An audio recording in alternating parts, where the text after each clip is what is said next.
Tonight, we return to a tale told softly by candlelight. Velvet halls breathe, a single rose glows, and winter waits outside the window. Settle under warm blankets, listen for gentle footfalls, for tea to pour, for pages to turn. You're safe. The story will carry you. Close your eyes, dream. Chapter 1. The enchanted castle awakes. Dawn arrives to the castle, the way a sigh arrives to tired lips, quietly, kindly. Frost filigrees lace the tall windows, and every corridor softens at the edges, as if the stone itself remembers warmth. Lanterns along the grand hall burn low, their flames leaning like sleepy listeners. The staircase curls upward, polished by generations of footsteps, and at its base, a runner of ash-blue velvet lies like a river at rest. The castle does not stir all at once. It wakes in careful layers, the way a melody opens note by note. In the kitchen, a copper pot catches the first pale light. The hearth glows. The last embers of the night gather themselves into a new fire. There is a scent of orange peel and clove, the memory of bread from yesterday, and the promise of bread again today. Somewhere a clock clears its throat. Somewhere a spoon taps the rim of a cup, and then rests, as if remembering its manners. The cupboards are tidy, the pans are patient, and the kettle lifts a proud, curling steam like a cat's tail before a nap. Lumiere is the first to speak. He does not mean to be. It is simply his nature to greet the day like a door he cannot help but open.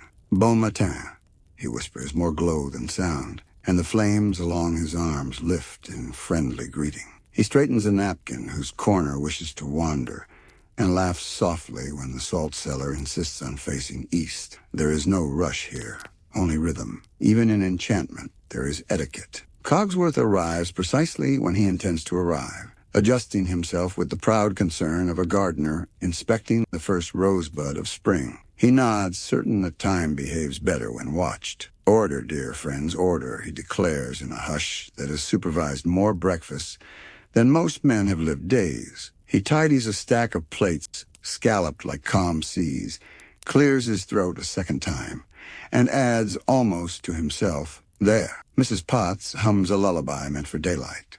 Porcelain gleams as if a pale sun lives inside her, and beside her, Chip blinks like a dewdrop, amazed that morning has returned. "Mind your bound," she tells him, and he slows his skip to a careful hop across a fresh tablecloth. The linen is a field of quiet snow. He leaves no trace, only the faint warmth where joy has just stood. The castle listens. It has learned to listen, because for a long time it has needed to.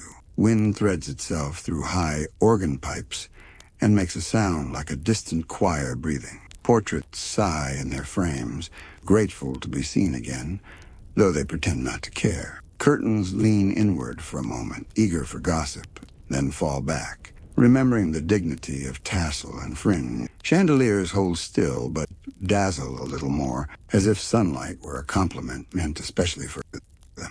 Far from the bustle, behind a door that keeps its vows, a glass case rests over a rose. Its petals are red the way a heart is red, not bright but deep, like a promise you can feel without seeing. The rose glows faintly. The light of it breathes with the room. A petal loosens, thinks about falling, and decides to wait. Not yet, it seems to say. Not yet. The air here is cooler, and the floor remembers every step that has paced this chamber, keeping them the way a book keeps pressed flowers, carefully, between pages of silence. In the west corridor, tapestries hold a hunting party forever at the first golden hour. Hounds that will never bark stretch in woven grass that will never bend, yet the light that travels across them is real, a silver river of dawn. Dust drifts like gentle snow. A candelabrum left burning through the night dips its flame in a bow to morning and rises again, proudly attentive. The castle's breath settles into its daily tempo. If anyone listened carefully enough, they might hear it, a patient heartbeat, waiting for the story to arrive. He wakes later than he used to, when pride kept him rigid and punctual. Now he wakes the way a storm breaks, reluctantly and without music, because sleep is the only kindness he allows himself. The room is heavy with velvet and memory. A fire has burned low on the grate. He sits slowly, the way a mountainside considers whether to move. His claws, we will not hide them, and we will not fear them, rest against his knees. He breathes. Morning does not flinch. It has learned to stand with him. He crosses to the window. Snow has crept to the sill, and the forest beyond the walls is a cathedral of white. For a moment, he imagines opening the casement, letting the sharp air bite his lungs as it used to when he rode before dawn, master of all he surveyed. The thought folds like paper and is put away. He closes his eyes. He is not master now. He is a lesson learning itself. A knock, courteous, familiar. Votre grace, Lumiere says through the wood, warmth seeping through. A small breakfast. Nothing impertinent. A hopeful rustle. Perhaps a walk later. The snow is, how do we say, devastatingly charming. Later, the beast answers, his voice a deep bell, solemn, not unkind. He opens the door, and the little party, flame, clock, and teapot, arranges itself without rehearsal, because choreography is simply what love looks like when it needs to be practical. He takes the tray himself today. He likes the weight, the heat, the proof that something can be carried from one room to another without shattering. Mrs. Potts tells him the bread is fresh. He nods, and if the nod is abrupt, it is also grateful. On the terrace, a narrow path has been cleared. The snow there shines like sugar. He walks alone, and the silence is kind enough not to echo. Ravens sit in bare trees, wearing their serious winter faces. They watch him as judges might. He does not dislike it. Judgment is a kind of company, and he has kept lonelier companions. Fear, haste, the armor of rage. He exhales and sees his breath leave him in a plume, the only cloud he can command. Inside, the staff prepare the ordinary miracles. Fire in every hearth, warmth slip beneath doors, polish on banisters that will steady uncertain hands. The ordinary is not small. It is the fabric that holds everything else. Cogsworth supervises a parade of folded napkins as though they are cadets. Lumiere tells jokes to the drafts so they will pass more politely under the thresholds. Mrs. Potts steeps tea like a nurse setting bone, a little heat, a little patience, and what was hurt learns the shape of itself again. Shall we open the library? Lumiere asks, though he knows the answer. They always open the library. It is a covenant with the day. Doors whisper on their hinges. Shelves stand like forests of old wood, and the rolling ladders are rivers one can climb. The room fills with the scent of leather, linen, ink, and dust. Ancient, clean dust that remembers rain. The beast lingers at the threshold, not entering, not leaving. He knows the room can hurt him with kindness. He goes anyway. Books are safe dangers.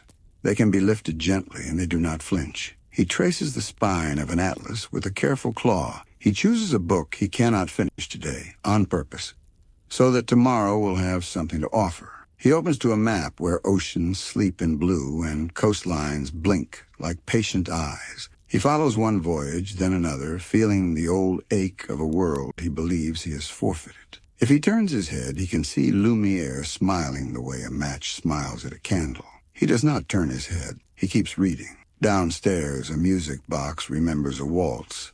No one winds it. It begins anyway, as if nostalgia were a key that does not need hands. The melody wanders into the hall, up the stair, and through the open door of a room where curtains are tied back with ribbons the color of robin's eggs. This room has been dusted for a guest who has not arrived. The bed wears its best embroidery. On the dressing table, a little jar waits, empty save for a breath of lavender. The castle loves to be ready. Readiness is a kind of hope. In the stables, the horses stamp softly.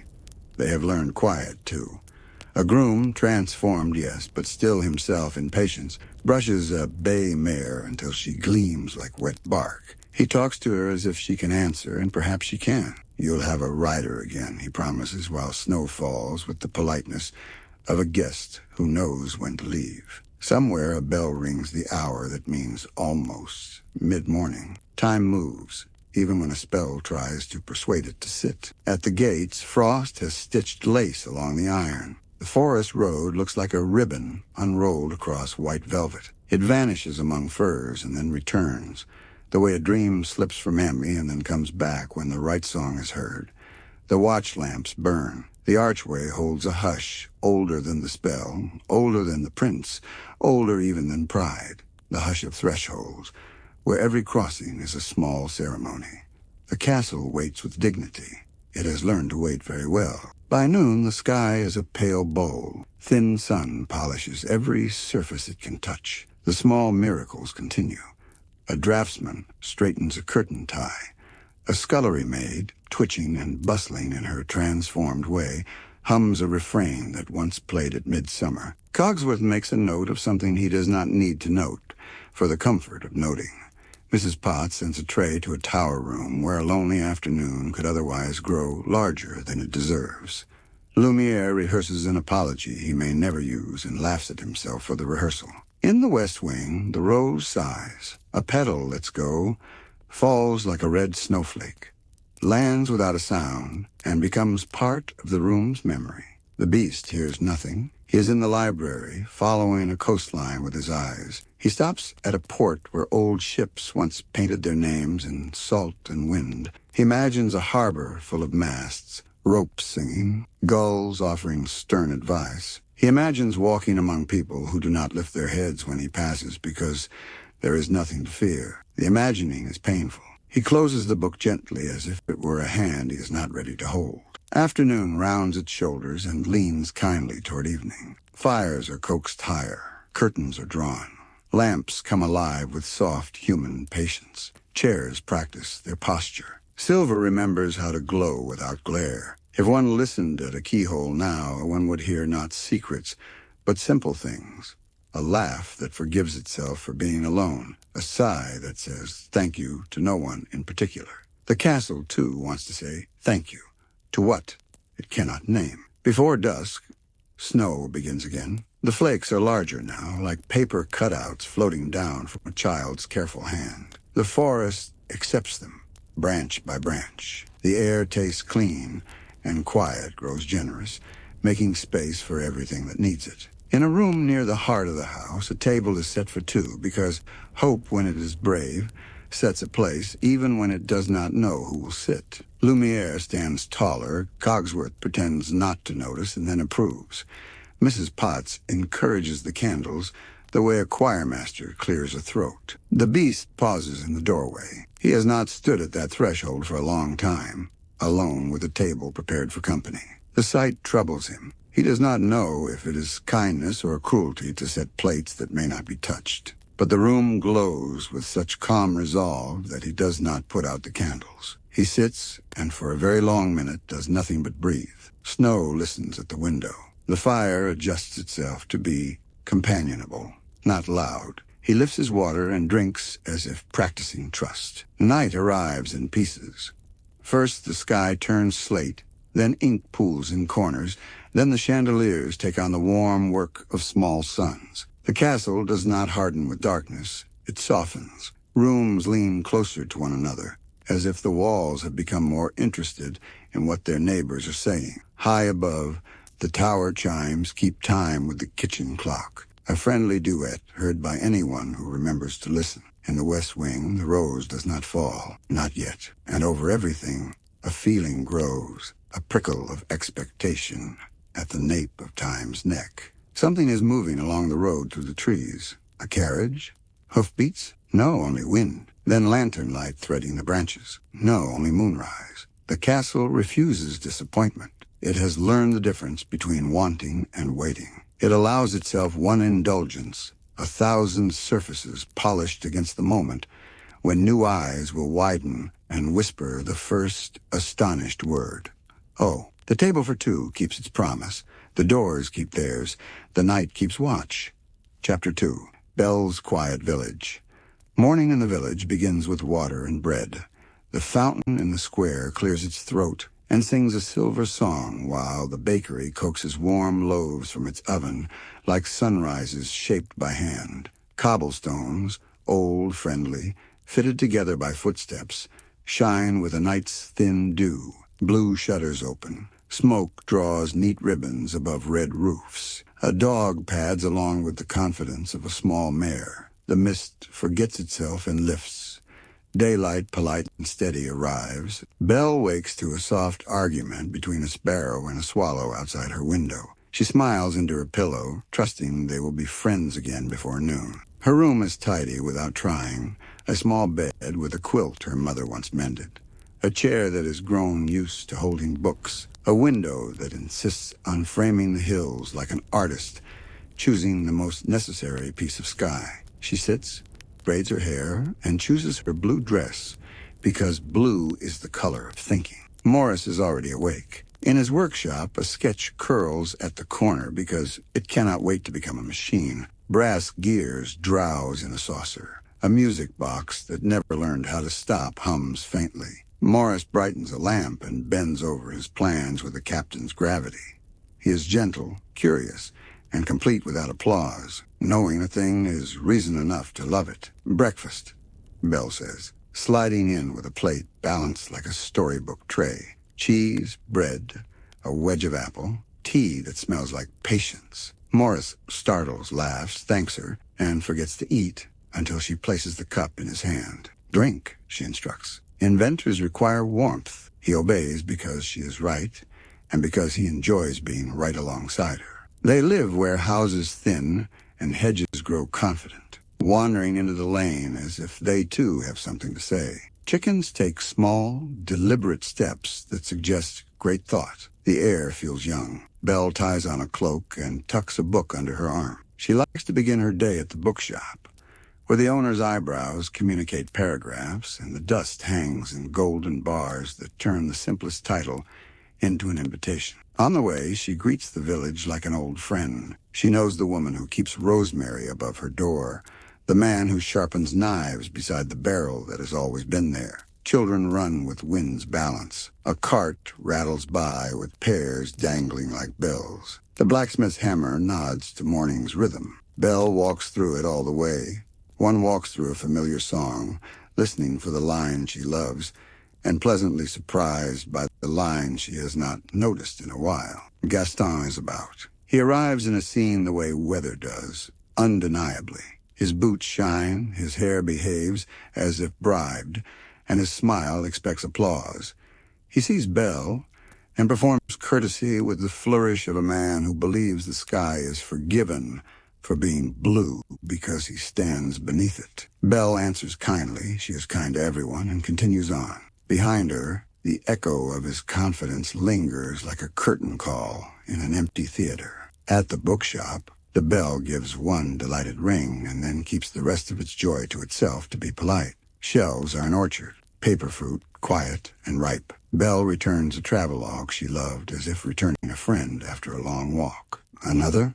Asks the shopkeeper, eyebrows raising in a question that is also a compliment. Something with oceans, Belle says, or libraries, or both. He finds her a volume so thoroughly thumbed it has learned to be soft. She breathes in the scent of paper and glue and dust that remembers rain. She reads at the fountain just long enough to turn a page and forget which season it is. The square murmurs around her. A cat stretches into a poem and refuses to explain itself. Two old men argue about chess, though no board is present. A seamstress lifts a dress to the light and decides she has done well. Belle reads lines aloud only in her mind, letting words become music no one else can hear. The water applauds with its delicate hands. Market color arrives like a parade. Carrots bright as dawn, eggs with the faint blue of cloud, yarn the shade of dusk, ribbons holding small storms of happiness in their curls. Belle buys apples for Maurice,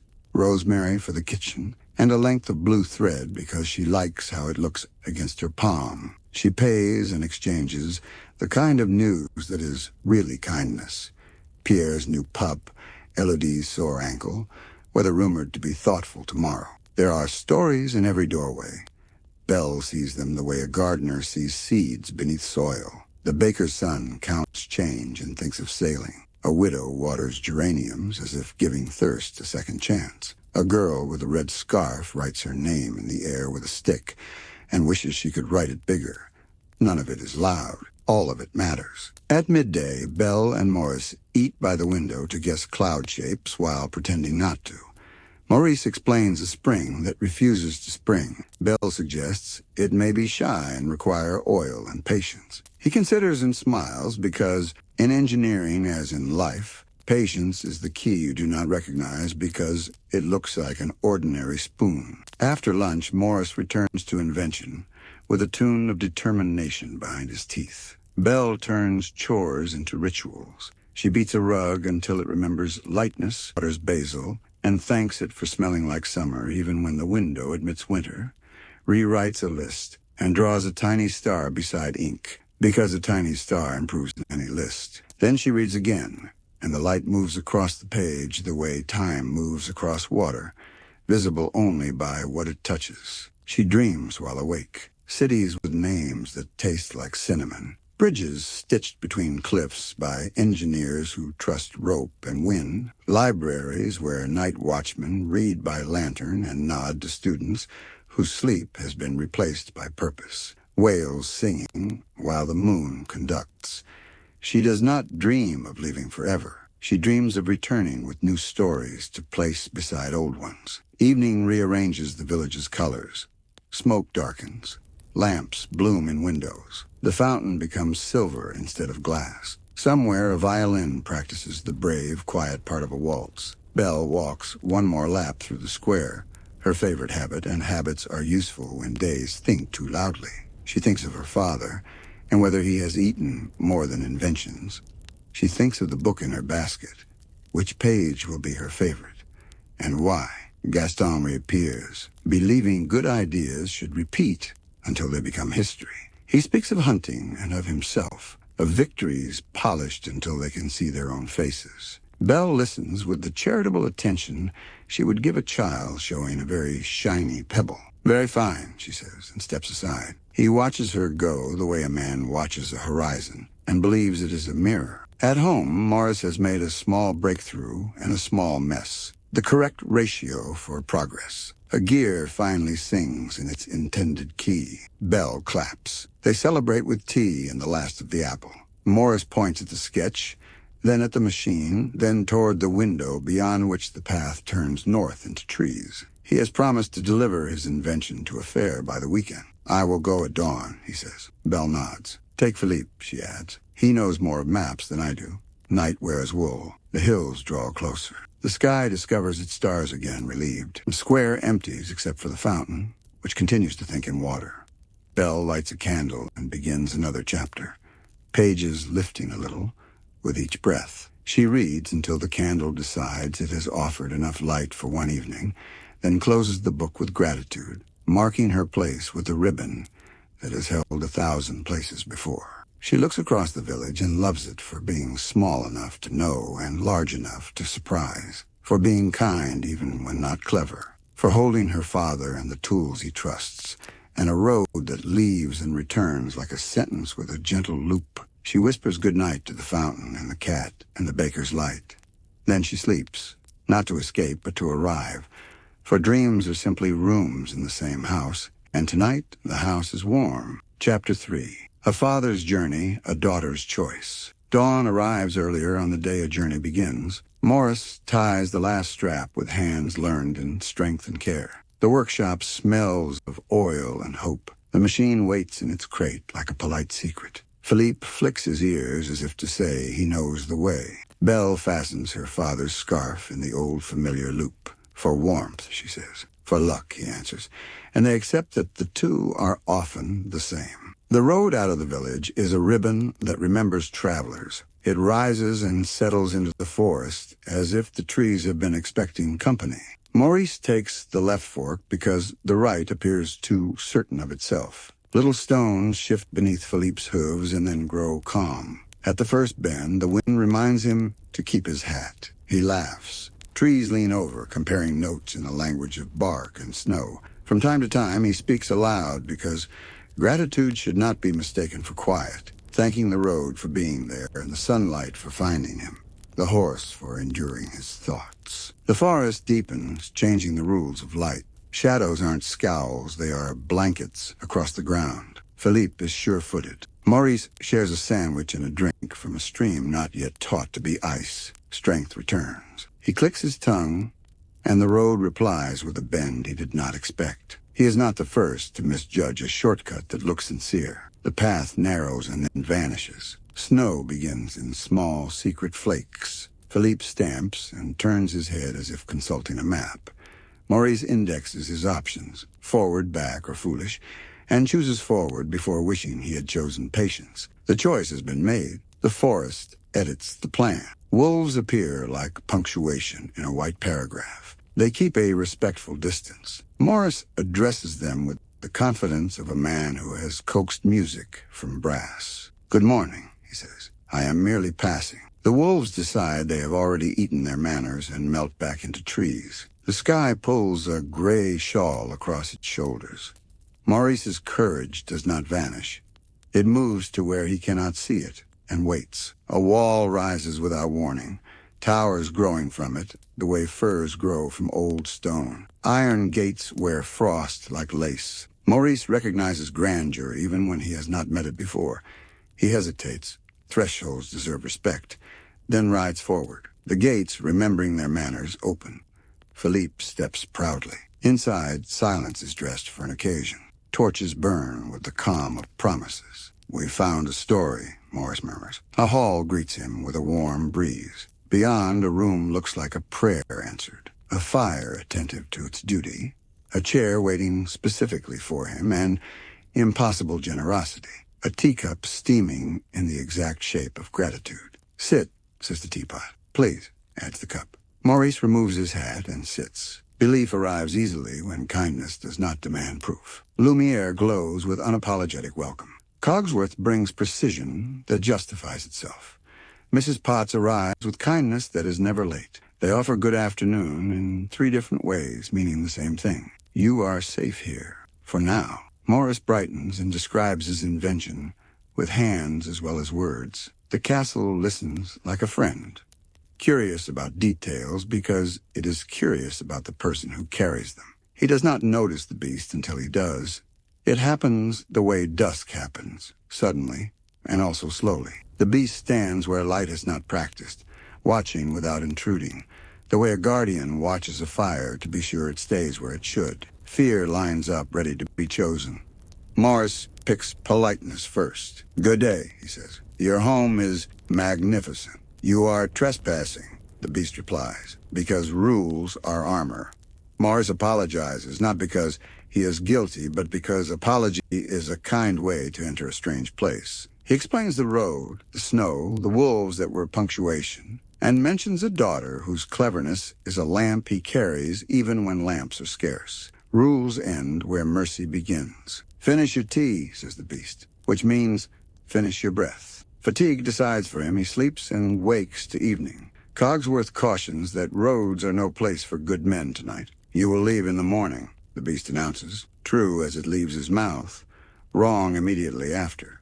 Maurice bows and is shown to a room where the bed understands its responsibility to cradle tired bones. Back in the village, the sky collects gray too quickly.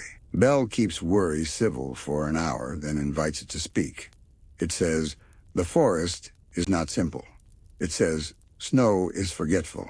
It says, "Sometimes roads are loyal to the wrong destination." She leaves a note where her father will look first, saddles a horse and rides, because love without action is only weather. The forest grants entrance to people who mean their reasons. Belle's reason is clear as flame. Her path is not the one Maurice took, but both paths will become the same where worry knots them together. Snow approaches in slow applause. Wolves glance and decide to tell a different story tonight.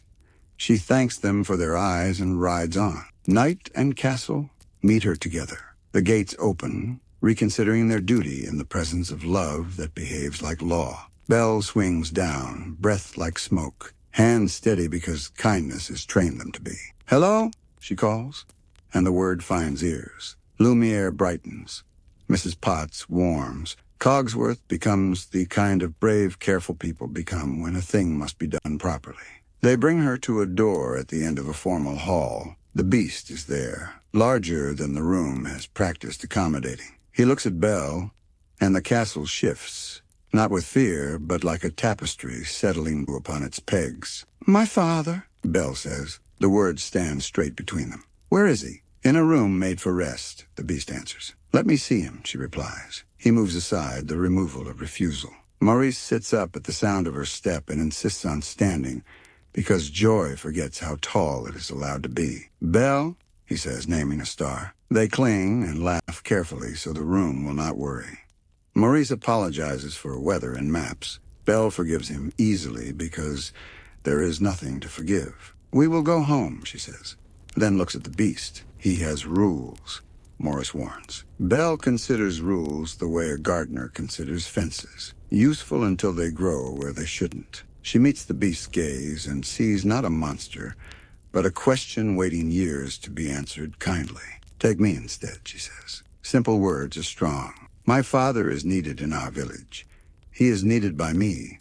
I will stay in his place. I will be your guest." The castle goes still, a breath held underwater. Lumiere's flame leans forward. Cogsworth's hands meet the same minute without trying. Mrs. Potts hums something that might be bravery. The beast stands very still and very quiet. He knows bargains written with gilded ink. None has ever sounded like this. "No," Morris begins, love rising to argue. Belle touches his sleeve the way quiet lays its hand on a storm. "I choose this," she says, and the sentence becomes a shelter. "If I stay, he goes free. He goes home warm. He goes home now." The beast breathes and the air shifts as if weather changed in one man. "Yes," he says, and the word lands like a key finishing its work. They do not make a ceremony. They make a promise. Maurice is led gently to the courtyard. The horse stamps, relieved. Belle smiles because he will look back, and she wants his last picture of her to be a lantern he can carry all the way to their door. He looks back. He sees the lantern. He goes. When the gates close, snow resumes its work as if nothing has happened, though everything has. Belle stands in the hall that will become her map. The castle rearranges itself to make room for a new kind of hope. Lumiere offers dinner as if dinner were a language that could translate sorrow into something edible. Cogsworth reviews guidelines and discovers some can be kinder without falling apart. Mrs. Potts shows Belle the room prepared for a future she has just invented. Belle places her book on the dressing table and removes her cloak with the careful reverence of someone unpacking a future. In the mirror, her eyes are steady. She opens the window to admit a stripe of winter and closes it before winter can be ungrateful. She thanks the bed for promising sleep and the chair for promising waking. "Until morning," she whispers, to the air, to her father somewhere on the road, to the beast standing alone with 1,000 unsent letters behind his ribs. The castle sleeps and does not sleep. Some rooms rest because they have earned it. Some wait because that, too, is work. In the West Wing, a rose contemplates the mathematics of time and decides to share another day. On the tower, snow stacks secrets it will spill in spring. In her room, Belle closes her eyes without closing her courage. And in his, the beast learns how quiet can be company when chosen, not imposed. Night folds itself around them and keeps watch. Chapter 4. The Rose and the Curse. Long before the castle learned to wake carefully, and the staff learned to turn kindness into a daily craft, there was a night of bright music and sharper mirrors. Winter had come in a clever coat, hiding itself in glitter and velvet. The halls were full. Lamps burned like small suns. Snow rested on the balustrades the way icing rests on a cake, almost too pretty to disturb. Musicians tuned. The great doors opened and closed like polite lungs. He was still a prince then. His footsteps were clipped and certain. Praise followed him, the way a train follows a gown. Automatic, expected. He did not notice the small details that love would one day teach him to notice. A footman lifting a glass for a taller guest. A maid pressing warmth into a chilled napkin. A gardener's hands chapped from coaxing roses to bloom off-season because the prince had asked. He noticed only that the petals looked like praise and the mirrors looked like him. Outside, the storm remembered it was a storm. Snow thickened. Wind stopped pretending to be a friend and began working like a fact. At the edge of the party, a door opened. Not the grand one, but a side door used by people who carried trays and truth. A figure stood there, wrapped in a hood that kept the night close. In her hand, she held a single rose. No one saw her at first. The music carried on. The prince laughed at something he would forget by morning. She stepped forward and asked for shelter. Not with a shout, not with a plea. Her voice was dry and level, a willow branch tapping a window. "A fire in a corner," she said, "and I will give you this rose, which keeps time better than any clock." A guard saw only the cloak and the wet hem and shook his head. Another guard shook his head because the first one had. The prince noticed the interruption and the interruption's shape. He saw a stranger during a storm and a gift that did not match the room. He did not ask any of the good questions. Where did you walk from? Who taught your hands to hold a rose in such cold? What did you mean when you said it keeps time? He had trained his eyes to be mirrors. He did not yet know how to make them windows. "Take her away," he said, busy with brightness. The room agreed because rooms often agree with power. The figure did not move. She set the rose on a silver plate and rested her palm lightly on the glass of a nearby lantern, as if greeting a friend. The flame lowered, then rose as if answering. She looked at the prince, and when she lifted her hood, he saw not age or youth, not beauty or plainness, but something like weather, a presence that did not ask permission to be itself. "You refuse a small kindness on a large night," she said. "Be careful. Small doors lead to big rooms." The prince smiled with the practiced softness of someone who expects the world to rearrange itself quickly. "I will send a basket to the village," he said. "Wine, bread." He said it the way people say things that feel generous to them and thin to others. She did not smile. "Kindness delivered later is not the same as shelter now." Her tone did not sharpen.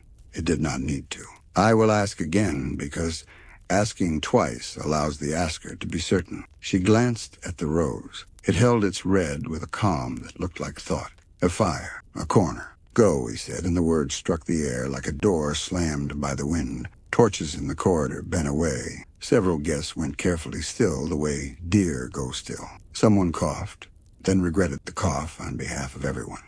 The figure nodded as if tallying the ledger of this moment. "Then learn what a corner feels like. Learn how cold talks when the door is close to it. Learn how time moves when you cannot charm it." Her palm lifted. The rose brightened. The music did not break. It softened until it could no longer be heard. The mirrors stopped admiring and began recording. The storm outside found its twin inside. It was not a thunderbolt, not a spectacle to be told as a marvel in taverns. It was simpler, and therefore harder. His reflection changed until it matched the part of himself that had grown loud and lonely. The part that had turned away from need because it was not pretty. Fur where silk had been. Horn where crown had sat. Claws where rings had rested. A shape that made people answer with fear before they tried to answer with thought. Around him, the castle also changed, not as punishment, but as echo. Friendly plates found themselves with faces. Steady clocks found themselves with opinions. Candlesticks learned to speak and to keep rooms brave. "Love will be your door," the enchantress said, voice no louder than before. "Not the kind you buy with music or borrow from approval. The kind that learns, the kind that listens, the kind that takes work. You will have time, but not the kind you can count easily." She lifted the rose and pressed it beneath glass. "When the last petal falls, the lesson ends. Understand this. Pity will not unlock you. I am leaving you with work, not with despair." He reached for excuses the way a drowning man reaches for air. He found only water. Her eyes did not accuse. They did not forgive. They were simply true. She put down the hood. Snow accepted her back. The side door closed with the respectful sound a book makes when it understands it is finished. After she left, the party did not become a party again. It could not. Guests slipped away, dazed and soft-footed, like people leaving a church at midnight. The prince stood where he had been standing and then did not stand there anymore. Pride, unused to having to rearrange itself, became armor. He walked the halls with new weight and thought it strength. He learned quickly that doors opened, but eyes did not. Faces turned and then turned again. He argued with the rose only in his head and always lost. Time inside the glass did not tick like a clock. It breathed. With each breath, a petal loosened. Sometimes he would pass the bell jar and pretend not to see the change. Sometimes he would carry a chair into the room and sit until dawn, watching not the rose but his own hands, because looking directly at the right thing is hard work when you are out of practice. Years are difficult to measure in a house that tries to shield its children from despair. The staff learned humor the way sailors learn knots, by need and by repetition, until the fingers work without thinking. The candelabrum learned to make light perform tricks to distract loneliness. The clock learned that structure is a language for comfort. The teapot learned to steep stories along with leaves, so that every cup said, "There is still sweetness left." He attempted to be the person he had been. It did not fit. He attempted to be unforgiving. It made everything breakable. He attempted silence. Silence is a fine tool until it becomes a wall. In the end, he attempted mornings. He learned to look out windows he had once ignored and tell the difference between fog and snowfall. He learned where the sun struck the stair at noon. He learned which doors stuck in wet weather and which paintings sighed when you dusted the frames.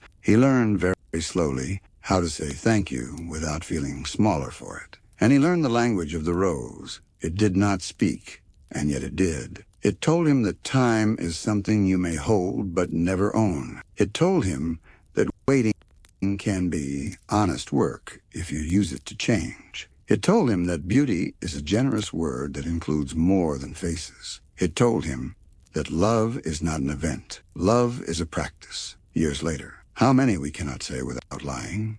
Another winter came with the same clever coat. The prince had become a beast in shape, and then, painfully, a student in spirit. The castle had become a companion to grief, and then, faithfully, a companion to hope. A petal let go, and in the same moment, the forest road carried a traveler who would soon set down a book and pick up a father. The rose breathed. The last chapter of the curse had not yet been written. The ink waited, capped and patient, beside a window that faced east. That is the truth of it. The curse was not a performance designed to astonish. It was a task designed to teach. It reached every person in the house and rearranged their days until they remembered how to meet need like a host meets a guest, quickly and with warmth. It made time visible. It made kindness visible. It made loneliness loud so that love could hear it and answer. In the west wing, behind a door that needed both courage and humility to open, the rose stood under glass. It did not threaten. It reminded. It did not rush. It insisted. And each time he passed, the beast did not touch the glass. He did not dare, but he did bow a little, because gratitude should be practiced even before it is fully felt. If anyone had been there to write it down, the history of that bowing might be the first line of the transformation to come. For curses, like gardens, respond to the work we do daily. You water, you prune, you watch, you wait. You apologize when you cut too much. You celebrate when something blooms. And one day, if the practice becomes habit, and the habit becomes character, what began as punishment looks a lot like an invitation that you finally accepted. That is what the rose was, an invitation kept under glass, to be considered until understood. When Belle stepped across the threshold and chose to stay, she did not break the spell. She gave it a partner. From that night forward, the curse and the cure shared rooms, trading silence for conversation, fear for action, waiting for making. And the rose, always watching, always counting in its quiet way, seemed to breathe a little easier. Chapter 5. Conversations by Candlelight. The first evening after the choice felt like a held breath. Snow went on with its soft work. The castle adjusted itself around Belle the way a careful seamstress takes in a dress without damaging the cloth. The dinner table, set for two by hope, was set for two by fact. "Will you dine with me?" he asked, voice careful, as if each word had to learn its own steps before joining the sentence. Belle weighed the past few hours, the fear, the promise, the way the staff had wrapped her in welcome like a shawl, and nodded. Yes, candles took their cue. Lumiere lifted his chin and arranged his flames into their best manners. Cogsworth managed to be both punctual and merciful, which is a difficult trick. Mrs. Potts sent a soup that tasted like warmth, and a loaf that understood the duty of crust and crumb. They sat. The table was generous with space, but space can be a different kind of problem. Belle folded her hands and looked at the room first. She looked at the painting where a hunt would never reach its end, at the drapes that made the windows look dressed for an evening at the theater. She noticed the polish on the forks, the shine on the glasses. She looked at the beast last because last is sometimes kinder than first. He did not hide his face. He held his shoulders in a way he thought looked less big. He chose a chair that did not squeak. He remembered not to grip the knife as if it were a challenge. All of this took more energy than anyone could see. "Do you like to read?" she asked, not because she needed a topic, but because the room seemed to be full of sentences. The question was simple. It did not demand confession. It offered a path that was lit and wide enough to walk side by side. "Yes," he said after a moment. "I like that books do not hurry. I like that they do not look back while you read them." He stopped, surprised to find he had said something true in public. "And you?" he added. "Remembering conversation is a shared table." Belle smiled. "I like that they travel without leaving, and that when you return to a line, it lets you in, even if you were not very kind to it before." She broke bread, and the crust spoke softly in the way good crust does. She set a piece on his plate without ceremony. He looked at it as if it were an agreement the two of them had made together. Through the meal, the castle joined the conversation with small grace notes. A draft found the courage to behave. A chair decided not to wobble. A mirror angled itself so that nobody had to catch a reflection unaware. The staff pretended to be busy and succeeded. They were busy in prayer, not the loud kind, the practical kind. "What is your favorite season?" he asked at last. "Because preferences are safer to exchange than histories." "Spring," Belle said, "when even the mud is ambitious." He laughed, surprised that laughter still lived in his chest. "Winter," he said. "It makes the world quieter. I used to like that for the wrong reasons. Now I'm trying to like it for the right ones." They spoke about small things, which are never small when handled well. The best corner for a morning light. The way tea can taste different when the cup has a tiny chip that you learn to love. The fact that horses remember paths in their bodies. Belle did not ask about the curse that first night. He did not explain it. Big truths need a table built strong by many smaller truths. After dinner, when the plates had left the room with discreet footsteps and satisfaction, he asked, Would you like to see the gardens in the morning, if the snow allows?" Belle accepted with a nod that carried no fear and no attempt to forgive the future in advance. She stood. He stood. He wanted to walk beside her down the corridor and could not make his feet begin. She turned, said good night, as if saying it to any other person. He went to the West Wing because that is where people go when they are trying not to be exactly who they used to be. Upstairs, Belle learned the room quickly. A person settles herself by naming things without words. Comb here, book there, candle by the window because she likes to see the flame draw a thin gold line across the glass. She placed her old blue ribbon on the dressing table, a quiet flag planted in new country. She remembered her father, not with a tight throat, but with a promise to send a letter as soon as any reasonable path appeared. Early the next day, she found Mrs. Potts and asked if she could help. "Help?" Mrs. Potts repeated, as if testing the weight of the word in her porcelain hand. "My dear, you are help. You are the very idea of help. But if it keeps your hands happy, there is always something useful to do." She taught Belle the house's patterns, the way breakfast never arrives all at once for fear of pride, the way wood needs listening as much as tending, the way the staff has learned to ask each other how they're doing and mean it. Belle learned names and nicknames, learned that Chip liked stories and teaspoons, and that Lumiere's jokes landed best when Cogsworth was present to frown at them. At the first of many breakfasts, there were fewer words than there had been at dinner. Eggs have a way of taking charges of sentences while they are still delicate. Belle noticed the beast's care in choosing the smallest fork. The beast noticed Belle's ease with quiet. When quiet is not an enemy, it becomes a tablemate. They began a small tradition. Each meal, one question. Just one. Not too sharp, not too soft. Something like, "What did you love when you were a child?" He answered, "Horses. Not riding so much as standing with them. They make a shape of patience." She answered, "Stories that did not end, or that ended somewhere I could pick them up again." Another day, "What makes you angriest?" He said nothing for a long time, and then said, "Laziness toward kindness." She nodded and said, "Same. No list of examples. No tumbling into confession. Just the one truth laid flat between them like a handkerchief. Clean. Folded." He tried to be brave and failed sometimes. He snapped once, only once, when she insisted on walking without a cloak because the air was sharp and her cheeks turned red faster than seemed fair. "You'll be ill," he said too loudly, as if illness were something a voice could push away.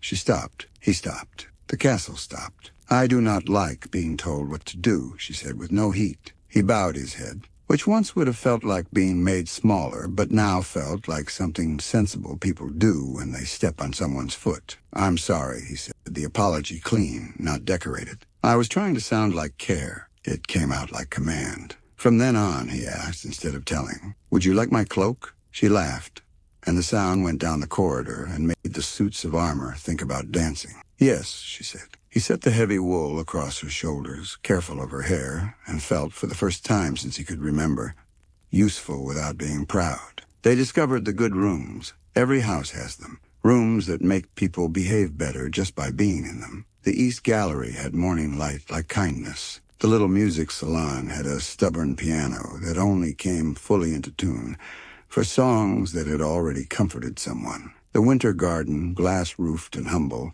held potted rosemary and 2 lemon trees that believed in miracles. They visited these spaces the way people visit friends. At night, candlelight made everything closer and kinder. Lumiere loved this time best. He would stand on the mantel and tell a story about a spring day when swallows arrived early and Mrs. Potts would add, "And the bread rose so high, it looked surprised." Cogsworth would issue small corrections like a seamstress issuing pins. Useful, pricking, mostly right. Bell would ask questions that opened the story wider, and the beast would sit with his elbows carefully on the chair arms and his hands folded, as if listening were a craft he was learning by apprenticeship. The first time she asked about the rose, she did it slowly. "There is a bell jar in the west wing," she said. "I saw it when I was led through, and I have not gone back, because promises are important, even when they are made with your eyes rather than your mouth." He nodded, relief and regret sharing space in his chest. "It keeps time for me," he said.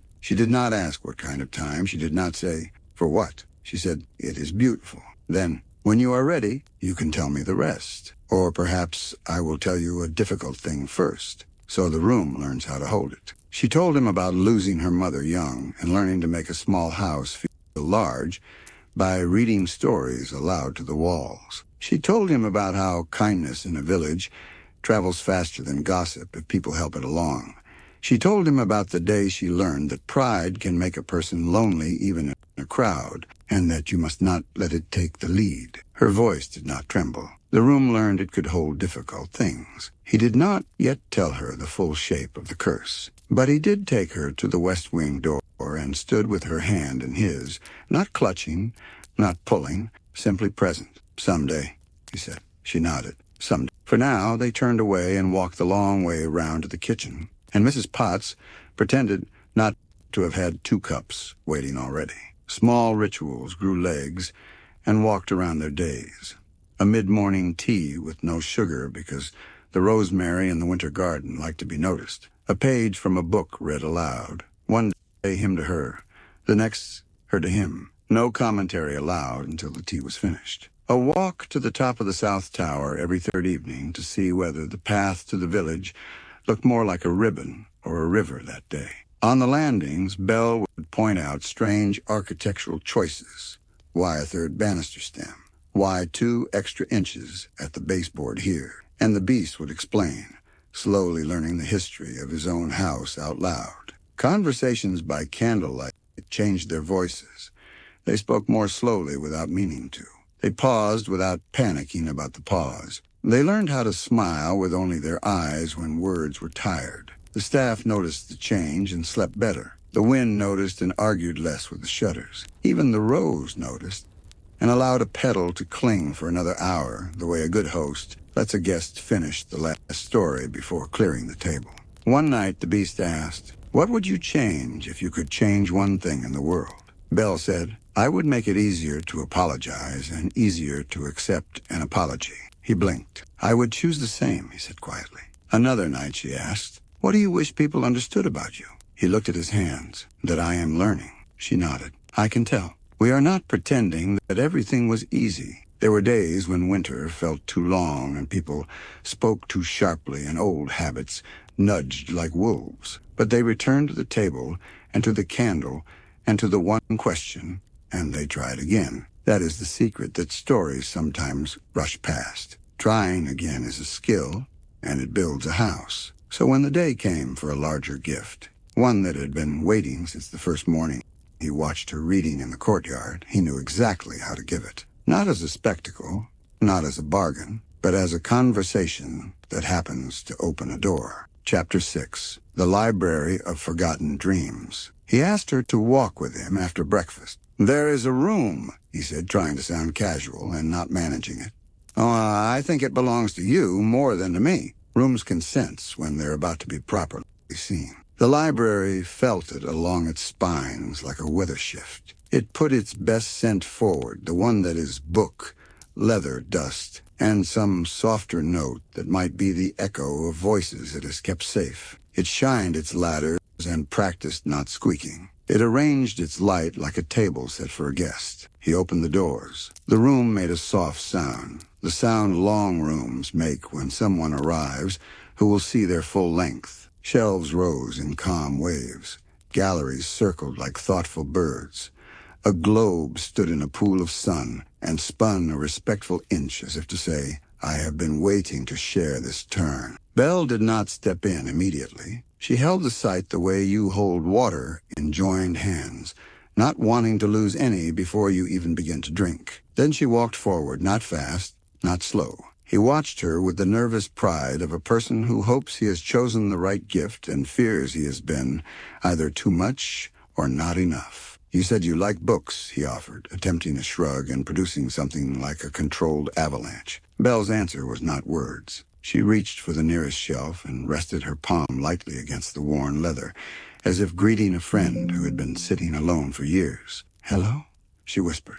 To the room, to the books, to him. To the self she had been as a child, building cities from sentences. He showed her the small, secret places first. The reading chair placed just under a vent, where warm air found its way, even on the coldest days. The desk drawer that stuck unless you hummed a certain note, at which point it slid open obligingly. The ladder that rolled easiest when guided with 2 fingers, not 4. He showed her the atlas cabinet that smelled exactly like every mapmaker's dream, and the poetry alcove where even the dust motes behaved as if they had read meter. "This is too much," she said softly, which did not mean she wanted less. It meant that joy is heavy when you lift it for the first time.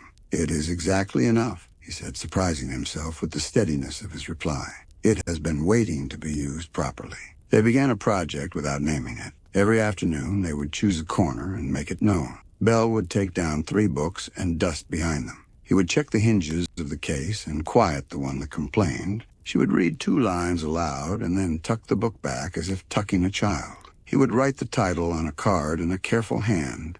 He had trained his claws to hold a pen by practicing letters until they looked like people who had learned to stand up straight. "Let's rescue the forgotten ones," Belle said, pulling a thin, unremarkable volume from a low shelf. Its spine had no title.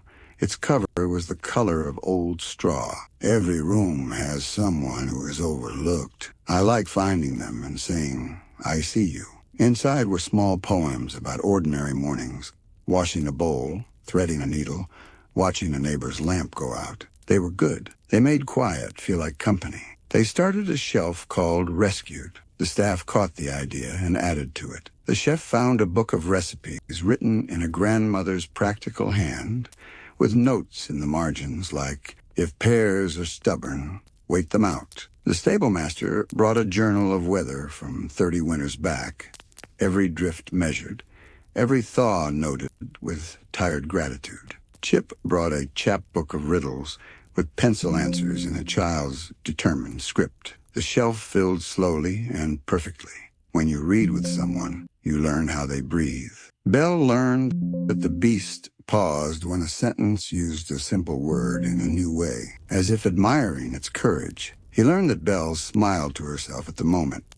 A character did something brave that looked small to other people. They learned to look up at the same time and meet each other's eyes without needing to explain why.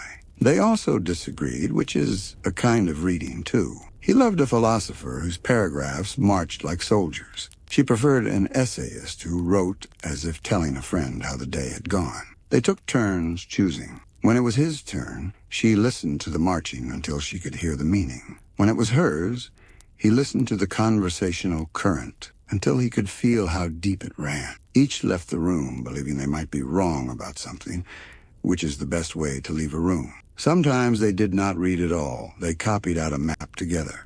He drew the coastline with surprising gentleness. She inked the mountains with a firm, patient hand. They argued a little over the thickness of rivers and then remembered that arguing is no use when both people are trying to make the same page beautiful.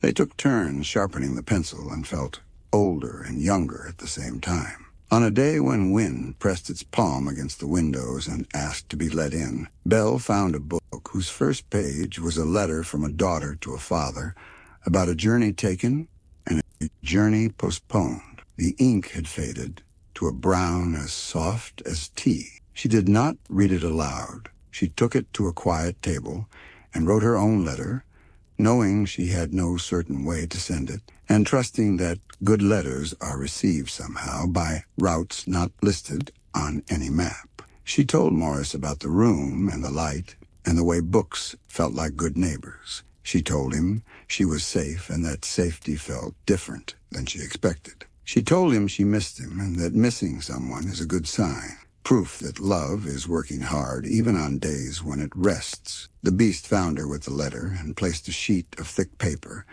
and a sealing stamp beside her.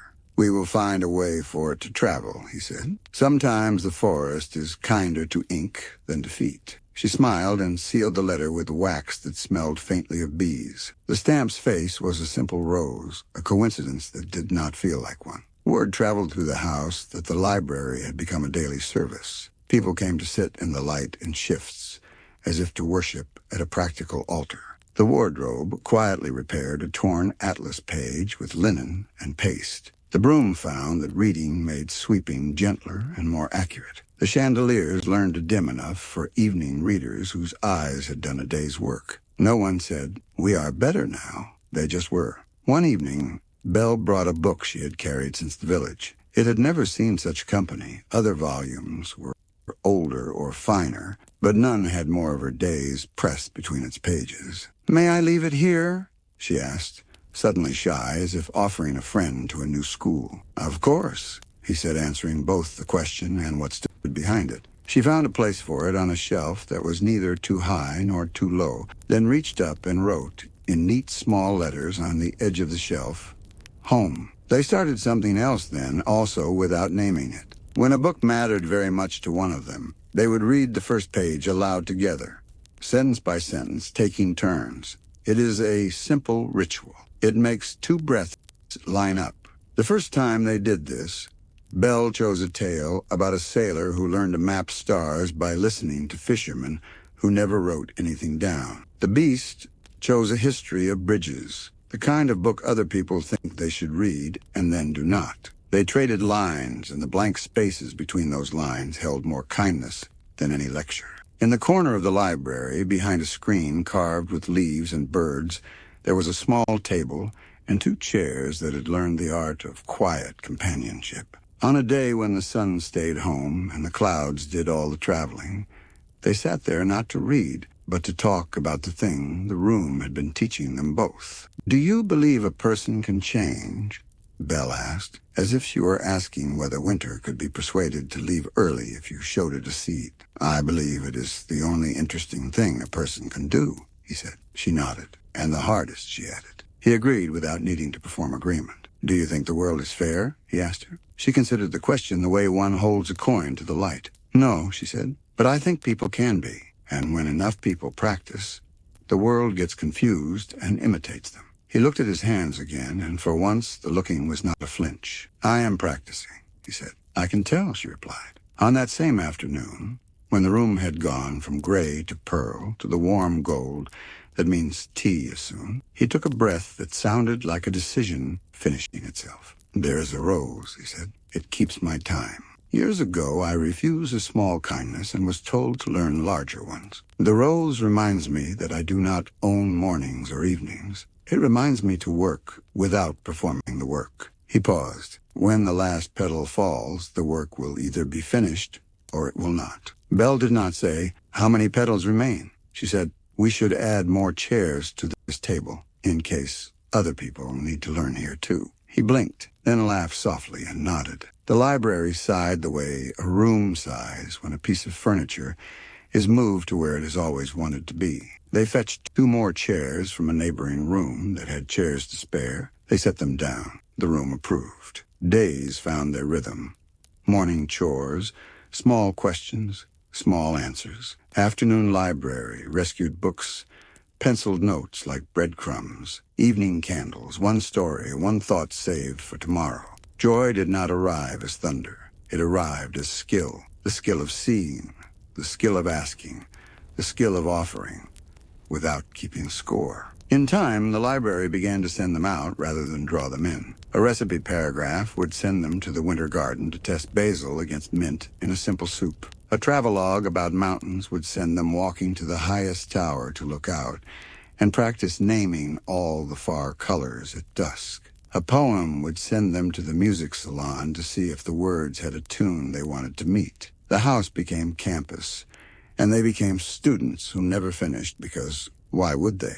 And because the library had no wish to keep glory for itself, it taught them a final, quiet lesson. You can learn and still be loved if you make your learning gentle. You can be wrong and still be safe if you repair quickly. You can change and still be yourself if you change toward care. One evening, after the last page had been turned and the last candle trimmed, they stood at the door and looked back. The room looked back at them, satisfied and patient. He said, "Thank you," aloud, to shelves and dust and ladders and light. Belle heard and did not tease him for talking to a room. She took his arm, not as decoration, but as balance. 2 people steadying each other on a step they wished to share. In the West Wing, the rose noticed, there is no magic so precise that it cannot recognize practice. A petal that had been poised let itself remain a little longer, as if even time wanted to listen to the last line of a story read well together. Outside, the wind forgot its arguments and went to sleep against the walls. Inside, the house slept the clean sleep of a place where people had done their work and then put the day away gently. And in the morning, the library opened its doors again, expecting them as the sun expects morning windows, ready to be used, ready to be thanked, ready to make forgotten dreams stand up, stretch, and remember their names. Chapter 7. Winter in the Enchanted Garden. Winter had been working quietly all night, and by morning the garden looked like a whispered secret. Snow lined every branch as if a careful hand had traced the trees in chalk. Lanterns along the paths wore soft white hats. In the glass-roofed conservatory, the winter garden that kept rosemary and lemon trees safe from harshness, condensed breath silvered the panes, then cleared, then silvered again, as though the building itself were practicing calm. Belle found the beast at the door, waiting just outside the threshold, as if winter were a guest he wanted to greet properly. He wore a cloak the color of a dark pine forest, and the fur at its collar caught the pale light like frost. He did not speak first. He held out a second cloak and let the cold air choose the opening sentence. "Will you walk?" he asked at last. "I will," she said, and the way she said it made the day feel already accomplished. The garden had learned restraint. Even in sleep it held form. Hedges rounded like sleeping animals, urns dressed in white, statues softened into tenderness by snow. The fountains were quiet, their basins holding thin ice like clear porcelain, Birds hopped along the balustrade, surprised and delighted by the crumbs the mysterious hand had left on the railing. "Lumiere," the beast said, almost smiling. "He believes hospitality must extend to every visitor, even in winter." "Especially in winter," Belle answered, breaking a piece of bread from the small cloth bag she had brought. The birds gathered, hesitant, then bold. Then, when the beast stepped closer, respectful again. He stood very still, and one small sparrow tested the edge of his glove, then pecked, then decided that courage was worth repeating. Belle watched the moment settle between them, like a ribbon floating to the ground and staying there. They followed the path around a circular pond where fallen leaves lay beneath clear ice like a pressed memory. The beast nudged the surface with the back of one claw and listened to the thin, singing sounds the ice made in reply, tones that traveled the pond in a bright ring. "When I was a boy," he said, "I used to try to skate before the ice was ready. The lake taught me patience. It is efficient, the lake." "Books taught me patience," Belle said. "Chapters can't be hurried just because you want to know how someone changes." He looked sideways at her. "I am learning that lesson in both formats." They reached the conservatory. Inside, the air felt like a promise that winter is not final. Rosemary lifted its green hands and made the room smell like kitchens in summer. A lemon tree held 3 small suns in its branches. A pot of thyme stubbornly thrived as if the calendar were merely a suggestion. The beast closed the door gently and stood with his back to the glass, acutely aware of his size and the smallness of the space. And Belle pretended not to notice so he could relax into not knocking anything over. "Mrs. Potts says the rosemary likes to be touched," Belle said, brushing her fingers lightly along a sprig. "It sweetens when it knows it is wanted." "The house staff says the same about me," he replied, deadpan. Belle laughed. The lemons seemed to glow. They inspected the little world. Seedlings tucked in with straw, a new trellis waiting for vines, a watering can left to warm beside a low stove so the herbs would not be shocked. Belle pinched a leaf and inhaled. "We should bring some into the kitchen later," she said. "It will make the bread remember July." He nodded, grateful for instructions that were also companionship. "And perhaps we could try the pond," he added, almost careless, but not quite, "if the ice is ready." Belle looked through the glass toward the circle of pale blue. "I have only ever watched," she admitted. "Skating was for fairs we couldn't afford. We would stand and clap for the people who had boots and bravery." "Then I will be your fair," he said, and the room pretended not to have heard, to give the words a soft landing. They returned to the pond. Lumiere and Cogsworth had arrived on the far side with the self-conscious bustle of people who pretend to pass by accidentally and who, in their pretending, arrange everything needed for a small miracle. A bench had been brushed clean. A basket weighted with scarves and a thermos that looked exactly like tea. A pair of skates, Belle's size, the leather newly polished, rested beside another pair so large that they appeared carved from midnight. "Don't make it a spectacle," the beast murmured, and Lumiere's flames lowered into conspiratorial candlelight. "We would never," Lumiere said, which meant we absolutely would have. But we will not. Belle sat on the bench and laced the skates with a seriousness that pleased the laces. The beast did the same, awkward, hands careful not to crush loops. He stood first, testing the ice with the confidence of someone who has fallen many times and is still alive. He took 2 slow pushes, found the old promise waiting, and turned back. "Take my hand," he said. Belle stepped onto the ice and felt the thin, bright slide. Felt the wobble, felt before fear could argue his hand. The glove was warm. The grip was steady but willing to loosen if she asked. She did not ask. They moved. The first circle was a child's handwriting, wobbly, big, full of hope. The second was tidier. By the third, they were not good exactly, but they were partners. A wind moved across the pond and arranged her hair against her scarf. He adjusted the path to put his shoulder between her and the breeze. She noticed and did not say anything. Noticing is sometimes gratitude enough. When she did speak, it was with the honesty of a person who does not mind being new at something. "I love this," she said, breath of bright cloud. "I love the way the ice says yes, and then says, 'Be careful' in the same sentence." He laughed. "It is very French ice," he said. flirtatious and wise. They practiced turns, they practiced stopping. They practiced breathing together, small, intentional breaths that kept the mind from running faster than the feet. Several times, Belle almost fell and then did not because a balance that did not exist a month ago now existed, and because a strong hand that could have grabbed instead guided. When she did fall, she laughed first, surprise popping like a cork, and he sat down on purpose and said, "It's a new tradition," though his tale had opinions about cold surfaces. Lumiere clapped quietly, the way you clap for a sleeping baby who has just done something extraordinary like yawn. Cogsworth checked the ice, the sky, the time, the suitability of their scarves, and, satisfied, relaxed enough to pour tea. They skated until their cheeks were calm apples, until the thin ache of smiling had crept in and made them feel rich. The beast led Belle to the bench and unhooked his skates with relief and pride. Mrs. Potts, arriving as if the air itself had sent for her, delivered fresh bread and a pot of soup that smelled faintly of the rosemary Belle had just touched. The first spoonful was proof that herbs, like people, meet generosity with flavor. The rest of the day unfolded the way winter days do when company is good and plans are modest. They fed birds until boldness turned into etiquette. They shook snow from a bowed branch and felt that small rescue travel back through their arms into their chests. They visited the music room and found that winter made the piano sound like a memory of rivers. Belle played a slow tune she half remembered from the village and left the half she had forgotten in the instrument for someone else to find later.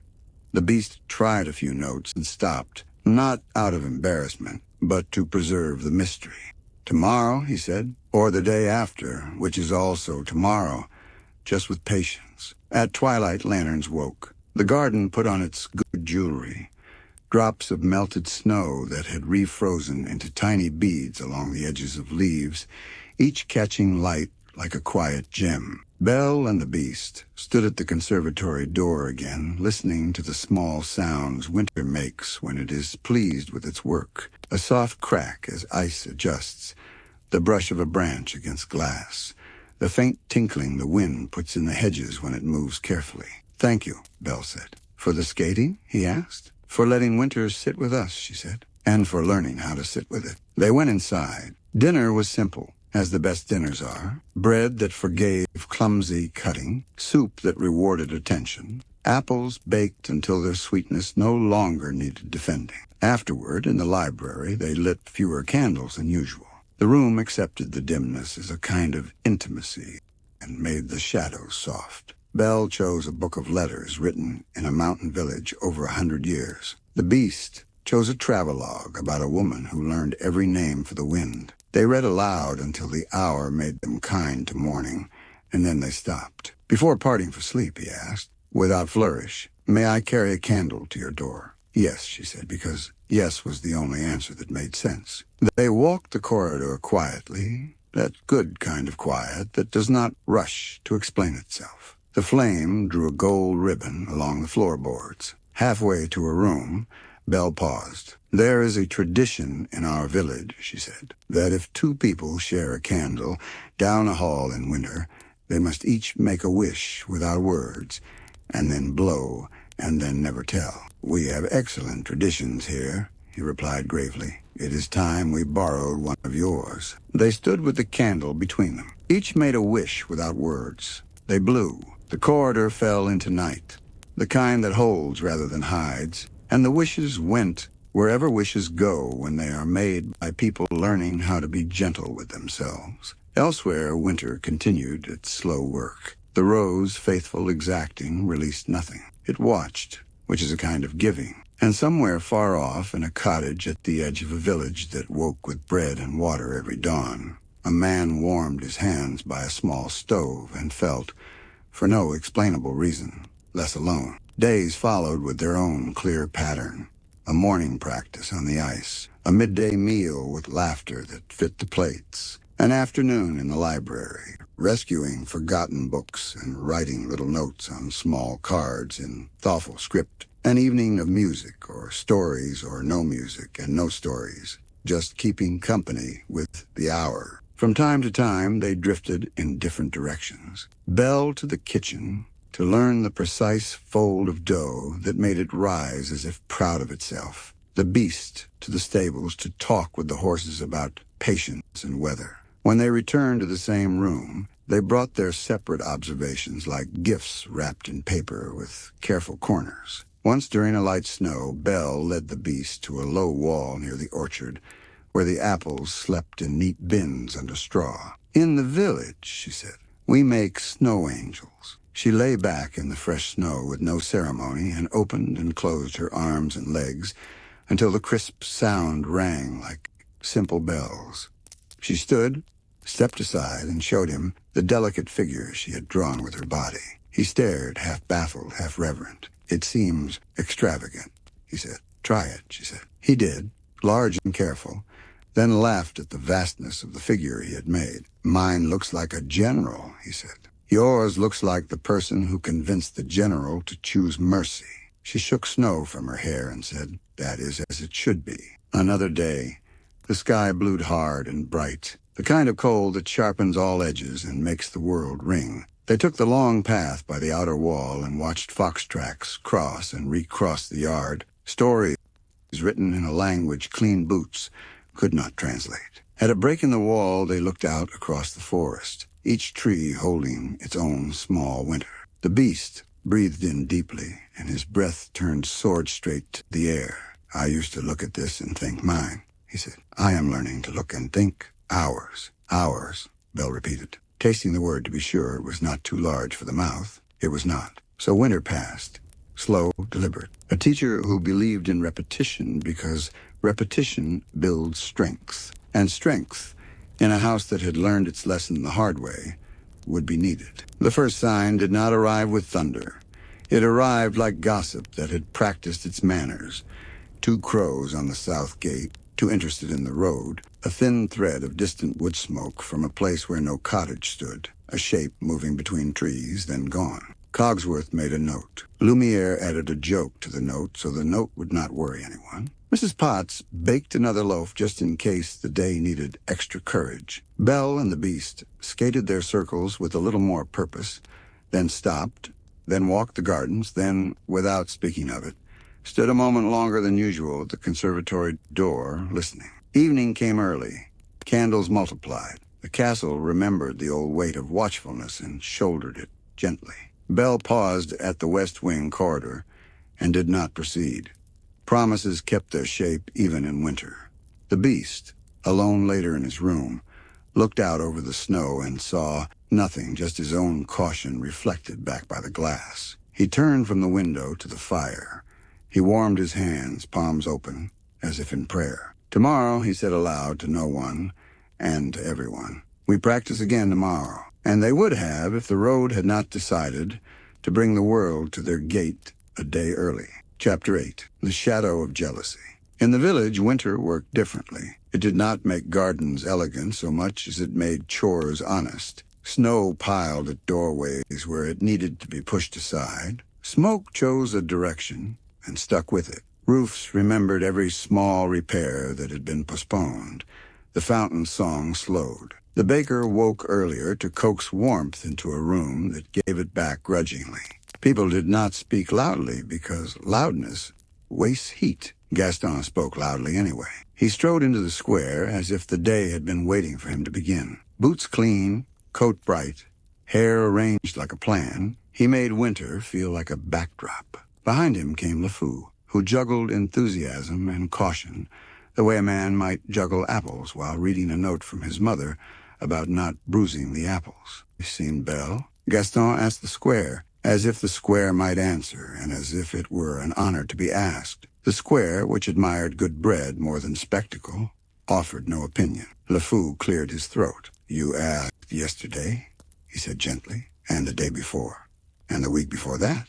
Remember? She left a note for Maurice. He went and came back. He said she is safe." "Safe," Gaston said, tasting the word as if it were soup he suspected of insufficient salt. "Safe where?" LeFou did not say, "With someone who listens when she speaks." He said, "With, friends." Gaston smiled the way men smile when they are sure the story will end the way they imagine, no matter how long it takes to arrive. "Friends," he repeated. I am everyone's friend. He touched his chest to be sure the village noticed his chest. Belle will want a friend who can keep her safe. I will bring her home. Imagine the gratitude. He spread his hands as if to receive applause. Snow fell instead, small and interested. Inside her cottage at the edge of town, Belle's room had been kept nearly as she left it, because Morris understood the dignity of things waiting. He had added a second blanket, a bowl of oranges he had received in trade for a small repair, and a tiny bouquet of dried flowers. He walked carefully around the chair that held Belle's last book. He did not sit in it. A chair remembers who sits in it, and he did not want to confuse it. He made tea that tasted like care and sipped it as if patience were a vitamin. Villagers came by with small news and large kindness. "We heard she is safe," said the seamstress, leaving a length of blue ribbon on the table as if the color itself could comfort. "We heard she is far," said the blacksmith, setting down a packet of nails because good nails are a way of saying you can depend on things. "We heard she is happy," said a child with cheeks too red to be believed, pressing a drawing of a castle into Morris's hand. The drawing had many windows. All of them were lit. "Yes," Maurice said to each visitor and also to himself. "Yes." Gaston heard these visits the way a hunter hears a branch crack 3 fields away. He did not like how often the word safe appeared without his name attached. He did not like the way the village, which usually arranged itself around his stories, now told a different story without him. In the tavern that evening, where the shadows held warmth and the tables held elbows, he stood and demanded attention, politely and then impolitely, then successfully. "It is time we faced the truth," he announced, to men who stared into mugs, and women who counted coins, and a dog who slept under a bench and dreamed news of its own. "Belle is not here. She is with someone who has taken her, someone who has—" he paused to choose a word— "confused her." LeFou, on a stool too high for comfort, said, "She said she chose." Maurice said so. He is reliable. He once fixed my mother's clock with a hairpin and a potato. "Chose?" Gaston repeated, as if the syllable were a foreign coin of suspect silver. "A girl like Belle? She reads. She dreams. But she is delicate where it matters." He laid his palm on his chest again because it was a habit, and habits present themselves as nature if you practice them often enough. A delicate creature needs protection. That delicate creature once lifted 2 sacks of flour for me, the baker murmured into his mug without looking up. Also, she corrected my arithmetic at the market, and she was right. Gaston's smile flickered and then recovered. "Protection is not an insult," he said, as if the room had accused him of something it had not. "It is a duty. And if the person with her is dangerous—" "Is he?" asked the seamstress, who had come in for a loaf someone forgot. "Or is he different? We can handle different." Gaston did not answer her. He answered the room. "Dangerous," he said, raising the word as if it were a banner. People shifted. Words like dangerous recruit allies, even honest ones. LeFou, caught between truth and friendship, tried to hold them both, and in trying, dropped one. Maurice did say, "Big," he muttered. "Big," Gaston repeated with satisfaction. "Beasts are big." There was the word that changed the temperature of the room. The dog under the bench, sensitive to weather, shivered. Someone laughed too loudly to cover a discomfort. Someone else drank to prove that fear was an indulgence other people allowed themselves. We are not pretending the village was cruel. It was ordinary, which is scarier. Ordinary people can be led by a loud voice toward a dark conclusion if the voice flatters them along the way. Gaston did not say, "I am jealous of the story being written without me." He said, "I will keep you safe." And the room, feeling winter and all its small uncertainties, wanted safety prepackaged. By morning, rumor wore boots. It crossed the square. It knocked on doors. It borrowed sugar and left behind suspicion. It took up space on the back of the miller's cart. It held a corner in the baker's shop. "A beast," it said. "A curse," it added. "A stolen girl," it lied. Morris heard it and set down his cup to stop his hand from tightening around it. He went to the square, climbed onto the low wall near the fountain, cleared his throat in the modest manner of men who have done useful things without audience for most of their lives, and spoke. "Belle is safe," he said. "She chose to stay where she is for reasons that are kind and clear." He did not say more. He would not sell her story for approval. He would not trade her courage for comfort. Gaston stepped forward as if called upon by history. "Where is she, then?" he asked in a tone that wanted to look like concern, but had already put quarrel in its pocket. "With whom? What sort of man?" Morris looked at him, and a quiet around his eyes said what his voice did not. "You are not the person I will tell." Aloud, he said simply, "A good one." The crowd shifted again, not toward cruelty this time, but toward the uneasy place where a community's fear and a father's dignity tug at one another. Gaston, feeling the shift and resenting it, proposed a visit to the castle to check and to rescue and to bring our girl back. Phrases arranged like apples in a basket. Attractive, gleaming, and mostly for show. "Leave it," the seamstress said softly. "Trust me," Gaston countered, louder, which is a strategy that often works on days without sun. He did not march that day. He cultivated. He visited the doorways and tilted his head in a way that implied listening. He left behind confidence the way men leave behind boot prints, without thinking, and in places where other people's feet will have to fit later. LeFou carried lists, and on the lists were names. And beside the names were small comments like, "Likes to sing when he chops wood," and "owes money to the miller," and "afraid of wolves." It is easier to recruit fear than to repay a debt or learn a song. Back at the castle, none of this was loud enough to be heard over the garden's winter music. Belle and the beast practiced the better kind of bravery, the kind made of small acts. When a window stuck, he did not curse it. He warmed the latch with his hands and waited. When a broom handle cracked, she did not mutter about cheap wood. She wrapped it with linen and thanked it for its service. They made more bread and less explanation. They watched the sky and did not try to guess what it planned. In the library, they added 3 more books to the rescued shelf, including a children's story with water stains that made every page look like it had cried and recovered. Still, shadows learn how to lengthen. Late one afternoon, the mirror in the long gallery returned a picture of them in such a way that even the generous light seemed to hesitate. Her small and sure, him tall and contained. Both of them paused in the doorway of the winter garden, as if about to enter a painting. Belle noticed the hesitation and tucked it away. The beast noticed her noticing and said nothing, because the day had been good, and sometimes goodness deserves the last word. Night brought snow again, but not in the tidy flakes of earlier storms. It came in sifting veils, confused by wind, complicated. The castle pulled blankets higher. Belle watched the first layer gather on the windowsill and felt, not fear, but the premonition of a conversation she would prefer to have after tea. She blew out her candle and slept well anyway. Practice helps. Morning woke them with a sky the color of pewter and a silence that had purpose. On the southern path, fresh tracks, not fox, not deer, people, several pairs of boots, then more. Cogsworth stood at the gate and developed a cough that came from his conscience, not his chest. Lumiere brightened and then dimmed and then brightened again, undecided about whether bravado or humility would be most useful. Mrs. Potts brewed tea strong enough to argue with history. "They will knock," the beast said. "They will," Belle agreed. "You will be safe," he said, and left the sentence there, refusing to decide for her. "I am safe," she answered. "We will be honest. That is safer than hiding." The knock arrived, not one fist, but many, a chord rather than a note. The door opened only as far as courtesy required. Gaston stood in front, handsome as a poster, smiling as if the day had already chosen his side. Behind him, men from the village and boys who believed men would protect them by doing something impressive and ill-considered.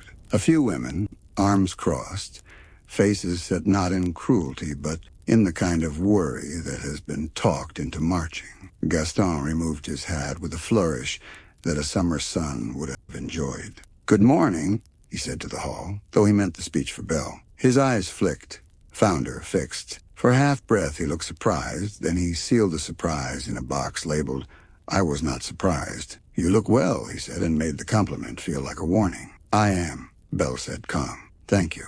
"Come home," he said, as if the matter were both settled and generous. "Your father asked for you." "My father knows where I am," she replied. "He knows why." Gaston spread his hands, inviting the room to admire his patience. "You are in danger," he said, pitching the word to the crowd rather than to her. "We have heard tales." "Tales," Belle echoed flat, stripping the word of its costume. "From whom?" Gaston smiled. "From men who have seen enough to know when a beast keeps a girl in a castle." "In my experience," Belle said, "beasts do not ask permission."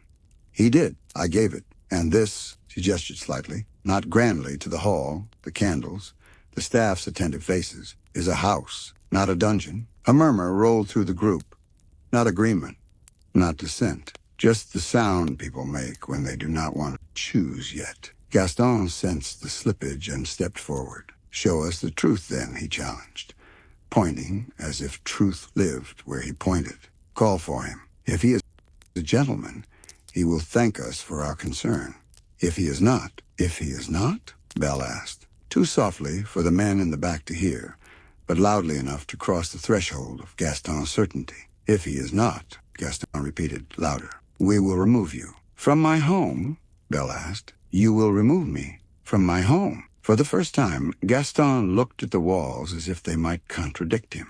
The castle responded with excellent manners. It breathed steadily, held its portraits straight, kept its chandeliers docile. When it must be strong, a good house does not show off. The beast stepped into view, not with a roar, not with display. He came as a large man enters a small room where children sleep, deliberate, carefully ordinary.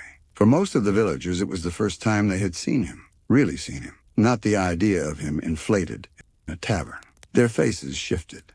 LeFou swallowed. A boy at the back lowered his raised stick because the thing he had imagined did not match the man standing before him with his shoulders calm. Gaston controlled his own flinch so quickly he convinced himself it had never happened. "There," he said to the crowd, as if he had produced a conjuring trick. "You see, I see a host," said Mrs. Potts from her tray height, so reasonably that several people nodded before remembering they were not supposed to.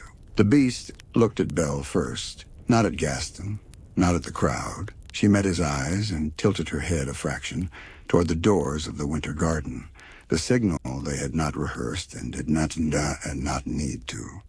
"Choose kindness. Choose calm. Choose the smaller room." "Friends," the beast said, and though the word did not fit his mouth easily, it left and did not break. "You have walked far. You must be cold. I cannot invite you all in, but I can offer bread here and tea." He nodded toward the tables that had somehow appeared along the wall, laden with what a prudent staff prepares when history knocks. Gaston laughed, an artful sound. "Tea," he announced, to ridicule the offer before anyone could accept it and complicate the plot. "Tea when the issue is safety." "The issue," Belle said, stepping forward so that she stood between the beast and the crowd, "is whether you will believe a person about her own life." "That beast," Gaston began. "That man," Belle corrected, and the correction landed. Gaston's smile hardened at the edges. "Belle," he said, lowering his voice as if intimacy would make it more reasonable, "your kindness is being used against you." "By whom?" she asked. He gestured with 2 fingers toward the beast without looking. "By that." "By you," she answered gently. "My kindness is being used by you. You should give it back." A dangerous thing flickered through Gaston's face, then left. He turned to the crowd and did what men do when an argument cannot be won by logic. He sang, not with notes, though he would have given the chance, but with phrases people recognize because they are comfortable to hold. "Protect our own. Keep our daughters safe. Monsters. Torches. Stand together. Be men." The words stacked like seasoned wood. All someone had to do now was strike. LeFou looked at Belle and then at the beast, and then at the people he loved who were nodding along, and felt a disloyalty rise in his throat like a swallowed stone. He cleared it. "Maybe we should," he began, meaning be careful, meaning listen, meaning don't make a mistake we can't polish into pride later. Gaston clapped him on the shoulder with enough force to use and enough warmth to disguise the using. "Exactly," he said. "Maybe we should." The crowd moved in the way crowds do when their feet have been convinced before their heads. The beasts did not step back. Belle did not move aside. Lumiere's flames lengthened and narrowed like eyes. Cogsworth's hands crept toward an hour he did not like. Mrs. Potts signaled almost imperceptibly, and half a dozen stout chairs volunteered to be barricades if called upon. "Stop," Belle said, not loudly. The word traveled anyway. She turned, took the beast's hand, not ceremony, not rescue, simply fact, and spoke to the villagers from the place a person speaks when they have told the truth so often it has become a home. "I am not afraid," she said, "because he has given me no reason to be. Because he has fed me when I was hungry, and listened when I wanted to be heard, and left me alone when I asked, and walked beside me when I needed company." Winter had its say through the doorway. A gust, a scatter of snow against the threshold. People blinked. They saw her face and realized it did not match the face of a woman who needs saving from the person whose hand she holds. Gaston could have chosen then. He could have chosen to bow, to call it a misunderstanding, to decide the story did not require him as a hero, and that this, too, is a kind of heroism. He did not. Pride is a poor tailor.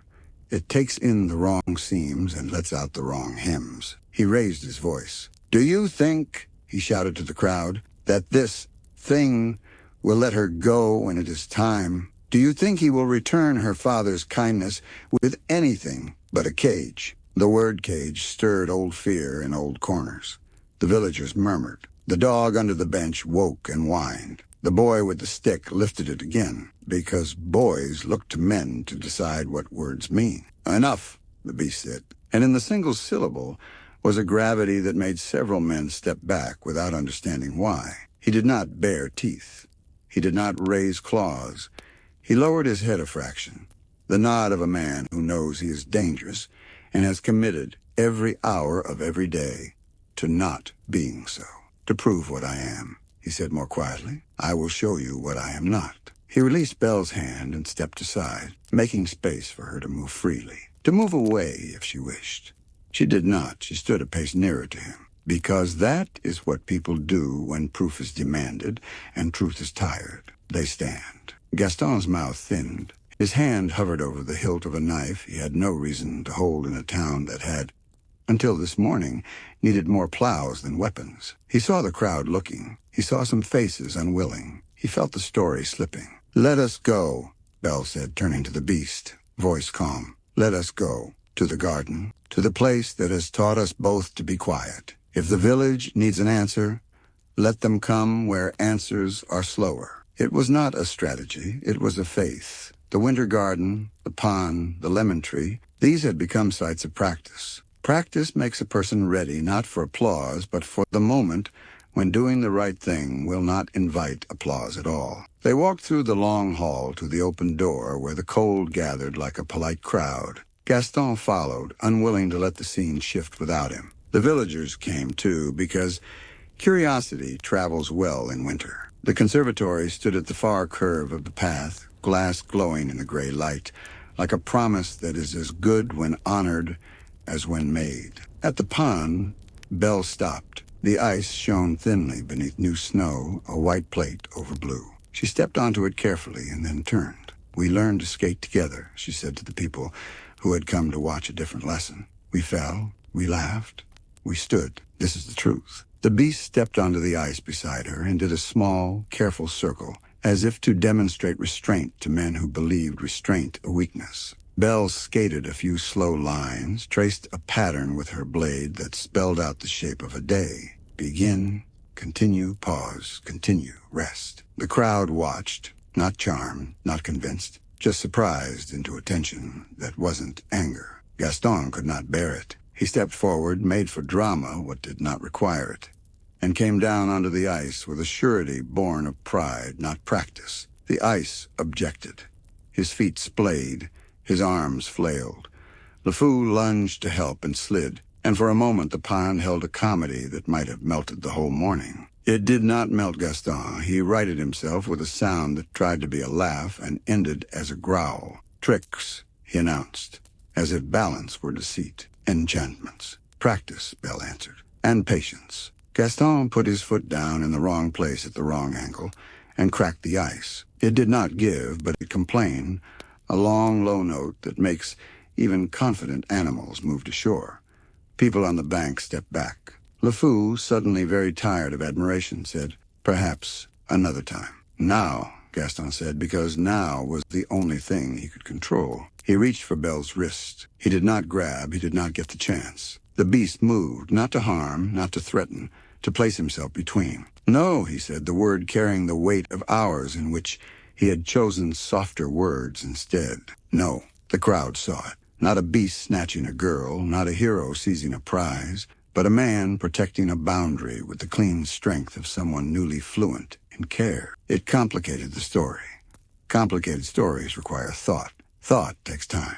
Time cools the blood. Gaston saw it too, that complication, and felt the panic of a performer watching the audience turn their faces toward something true, and therefore harder to applaud. He looked toward the edge of the forest where the path bent out of sight. He remembered wolves. He remembered winter nights when fires burned low and nothing, not even his own reflection, entertained him. He made a decision, not the worst he would make, but the one that would make the worst inevitable later. Men, he called, and the word tried to turn boys into shields. If we leave her, we will regret. If we do not act, we will be ashamed. Several men looked at their hands and wondered when their hands had become votes. A few lifted torches. One or two lowered them. The seamstress stepped forward into the gray light and said, "Sometimes action is listening." She was not loud, and so only the people who were willing to hear her did. It was enough to delay the hour. Delay is a victory when the wrong thing is in a hurry. Snow began again, a soft insistence. Belle stepped off the ice.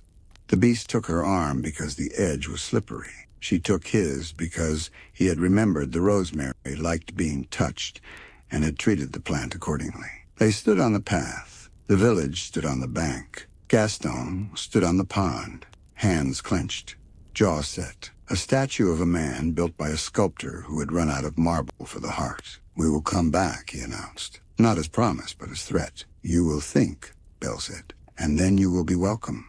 Or you will not think, and you will still be welcome, but only if your hands are empty."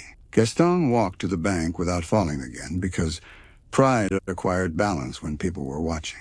He passed LeFou without seeing him, and LeFou felt the cold that comes from being invisible to someone you have served. The villagers followed, in twos and threes, heated by talk that was, for once, not gossip, but ethics. Back in the hall, closed, not as a fortress closes them, but as a house does when winter needs to be kept where it belongs. Belle and the beast did not cheer. They did not slump. They went to the kitchen and washed their hands and helped slice bread and poured tea, because sometimes the right response to a crisis is carbohydrates and the gentle work of feeding. "Will they return?" Lumiere asked, in a tone that tried for jaunty and landed in caretaker. "Yes," Belle said, not fatalistic, not resigned, simply truthful.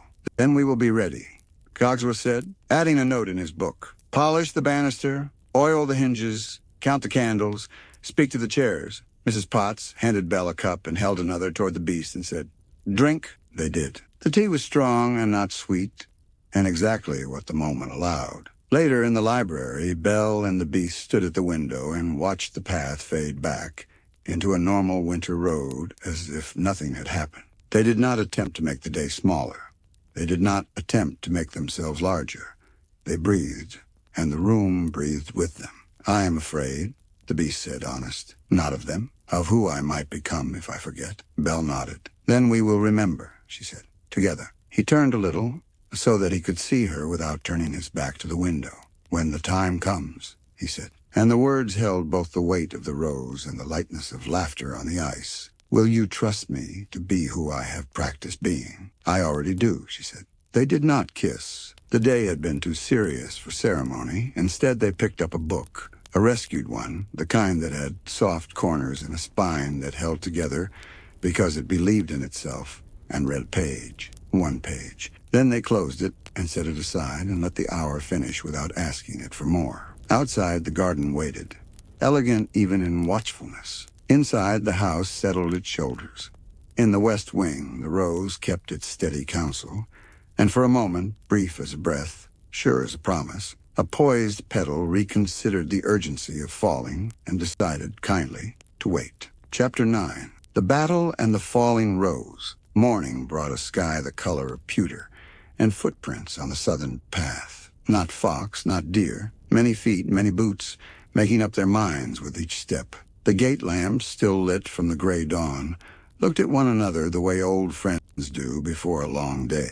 In the hall, Cogsworth straightened to his full dignity and whispered, "Company." Lumiere took a breath and lowered his flames so he could raise them later without startling anyone. Mrs. Potts had a kettle to sing, because in a house that has learned its lessons, you greet fear the same way you greet guests, with warmth. Belle and the beast stood together at the window that looked over the winter garden. The pond was a round mirror with a dusting of new snow across it, as if the night had signed its name there. Belle's hand found the beast's sleeve, not in alarm, but to lay a calm note over the moment. He nodded. The west wing was quiet behind them. Even the rose seemed to listen. "They will come," he said. "They will," she answered. "They will say they are here to save you, and I will say I am already safe." He turned to her then so she could see his face before the day painted other expressions on it. "If voices rise," he said carefully, "if hands lift, I will not be what I once was. I promise you that." "I believe you," Belle said. "And when the hour asks for more than words, we will still speak them. Truth is louder than noise, even when no one notices at first." At the gate, the knock was not a knock.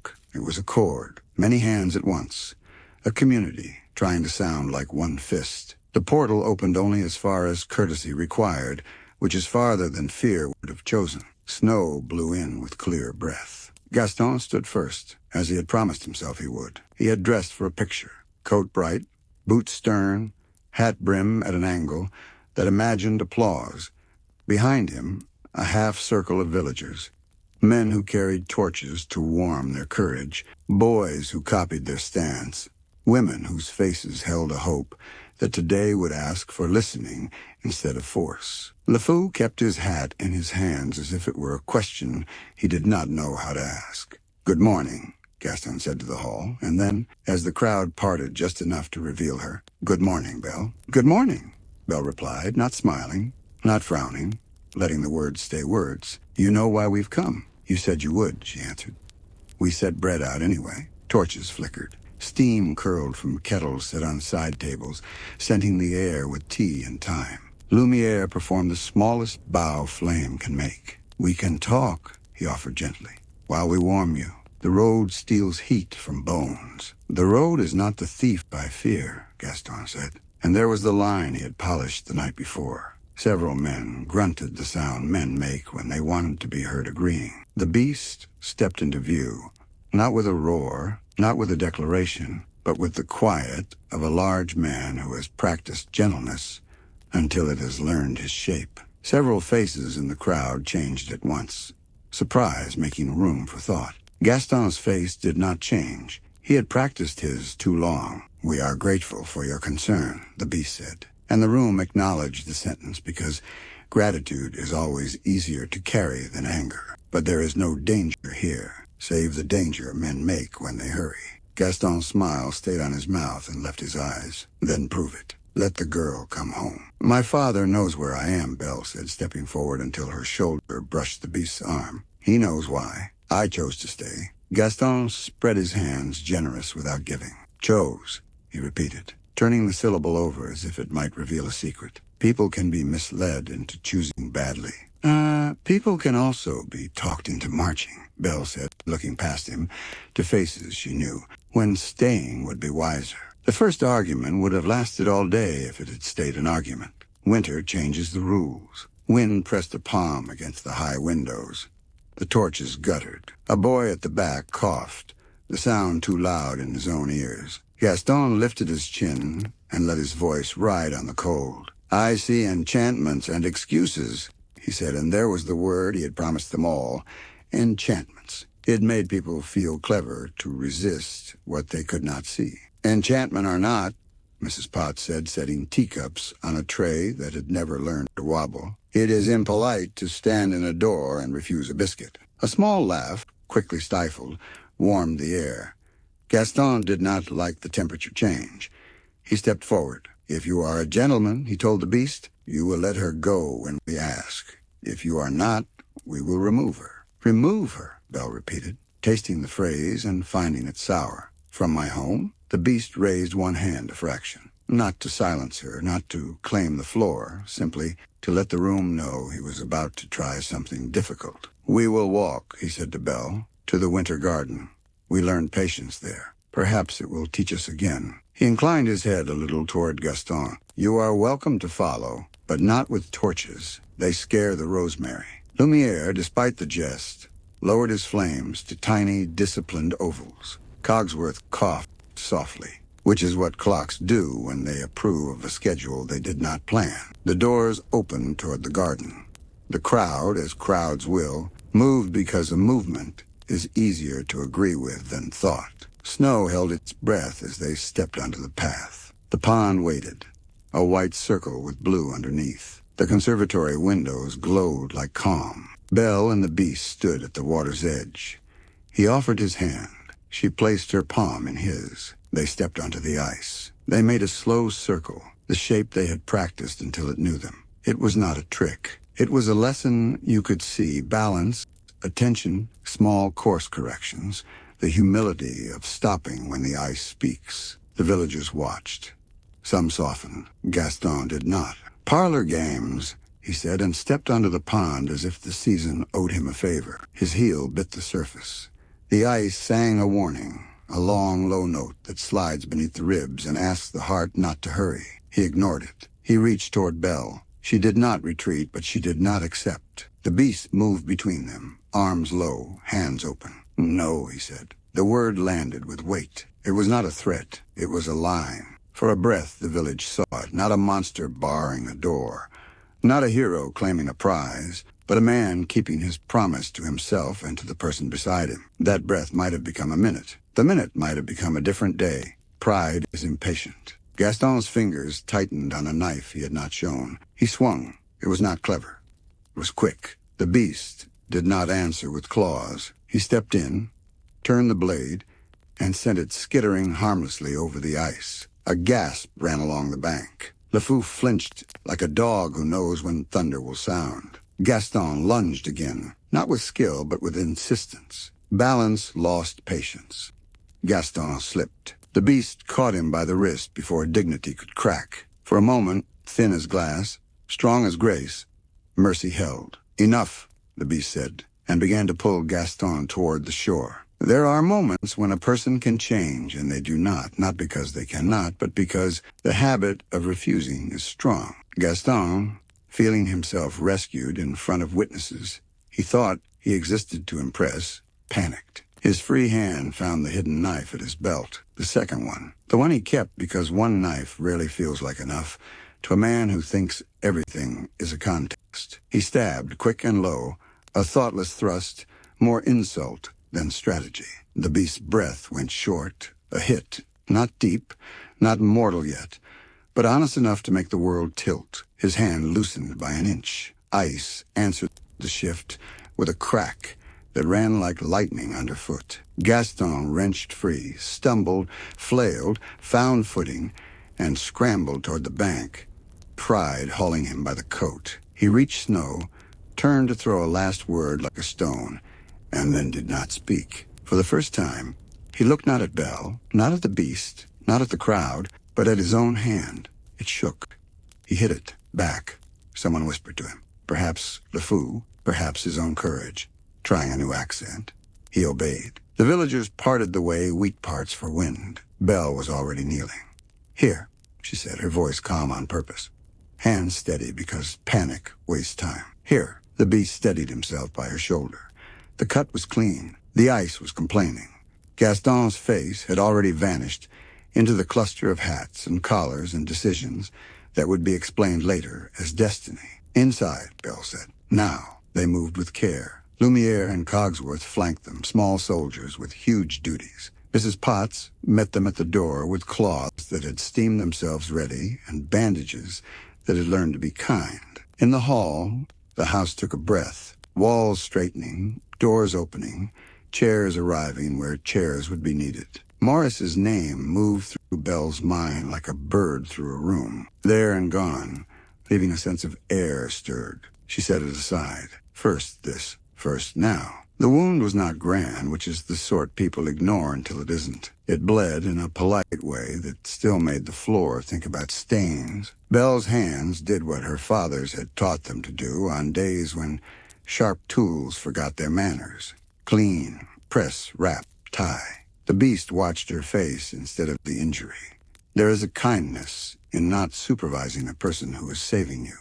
Thank you, he said. Not yet, she answered. Thank me at supper. Lumiere laughed. One bright note, a match struck in a dark room. Even Cogsworth smiled, which he did by mistake and immediately forgave himself for. By late afternoon, quiet settled. The villagers had not returned. Word had gone with them. Half truth, half smoke, and gossip like fire burns fastest in dry weather. The beast slept in a chair because stubbornness believes chairs are nobler than beds where bandages are concerned. Belle read aloud in the library, voice low to keep him in the room even when he drifted. The rose in the west wing loosed a single petal with the care you give to setting down something delicate. Evening brought another sky the color of pewter. The air had that stillness winter keeps for moments when time plans to speak. Belle stood. The book closed itself. The corridor was softer than usual, as if the shadows meant to be helpful. She and the beast walked without words to the west wing. He lifted the latch with deliberate ease. The room was cooler, though no draft could be found. The bell jar held its small dawn. The rose glowed the way a coal glows when the fire is gone and one ember keeps the memory. Several petals were left. Several were gone. A heart does arithmetic when it must. Belle stood close enough to see the veins in the petals, the faint dust along the base, the reflection of her own face in the glass. Her eyes looking braver than she felt, which is a kind of grace, too.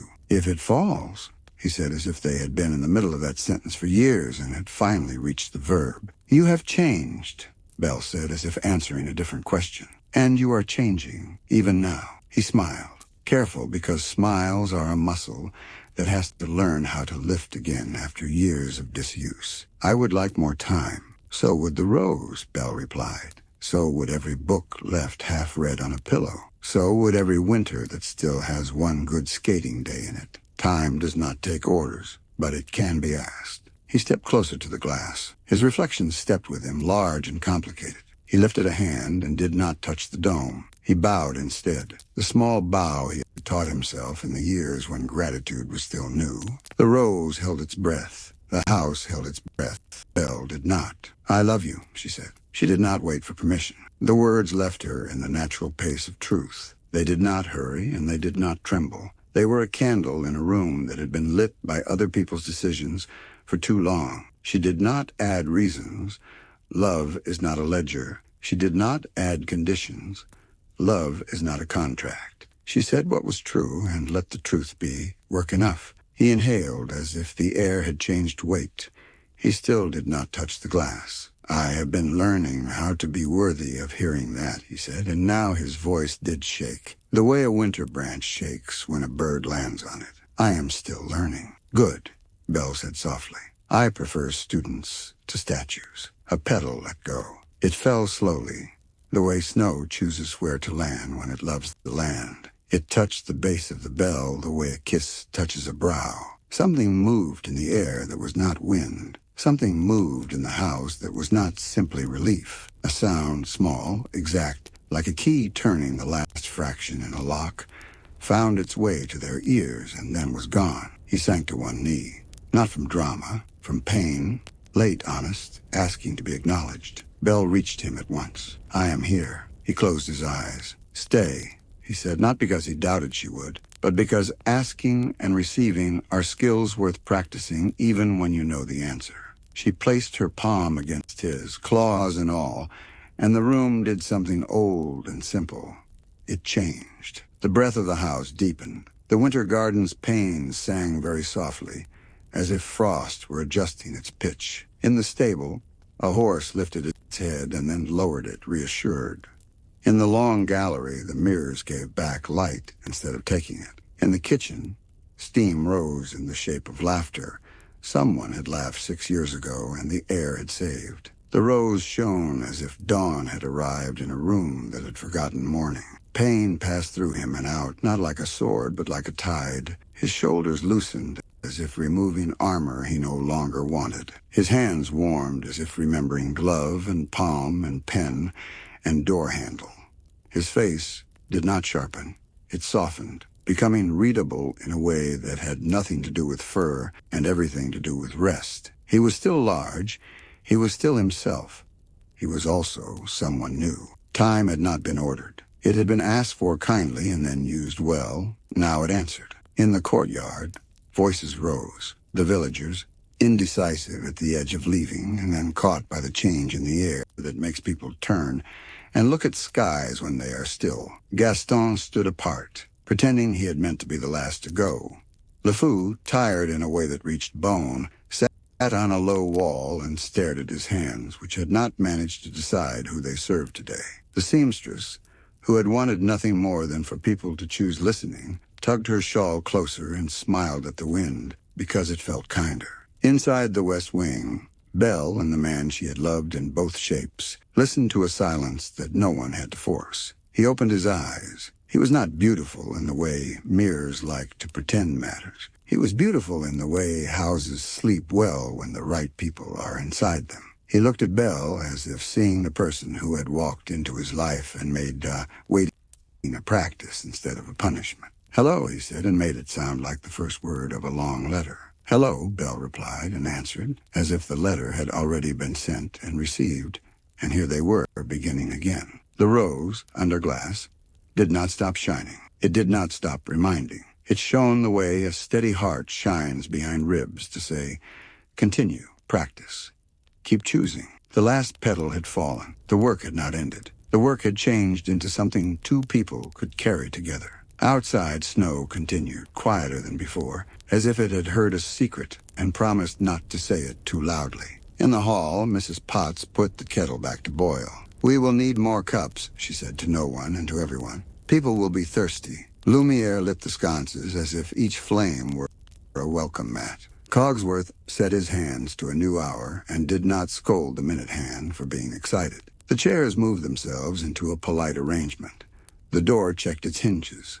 The house readied itself to open. The battle, such as it had been, ended without triumph, not because there had been no danger, but because kindness had been the stronger weapon and had insisted on not wounding more than necessary. In the village, the story would be told many ways. In the castle, it would be remembered like this. Winter stood its ground. Two people kept their promise to themselves and each other, and a rose finished counting the only way that matters, by teaching everyone in its glow how to spend their days like gifts instead of coins. Night fell. In the long gallery, one candle burned longer than the others, just to be sure the dark understood it was welcome but not in charge. Belle and the newly transformed prince, he disliked the word, preferring the simpler man, but used it for the staff's sake, walked the corridor slowly, as if to learn its new length. They stopped at the library. He opened the door with his old care. The room breathed them in, like bread breathes an oven. Belle reached for the shelf of rescued books. He did not stop her. He reached too. They read one page.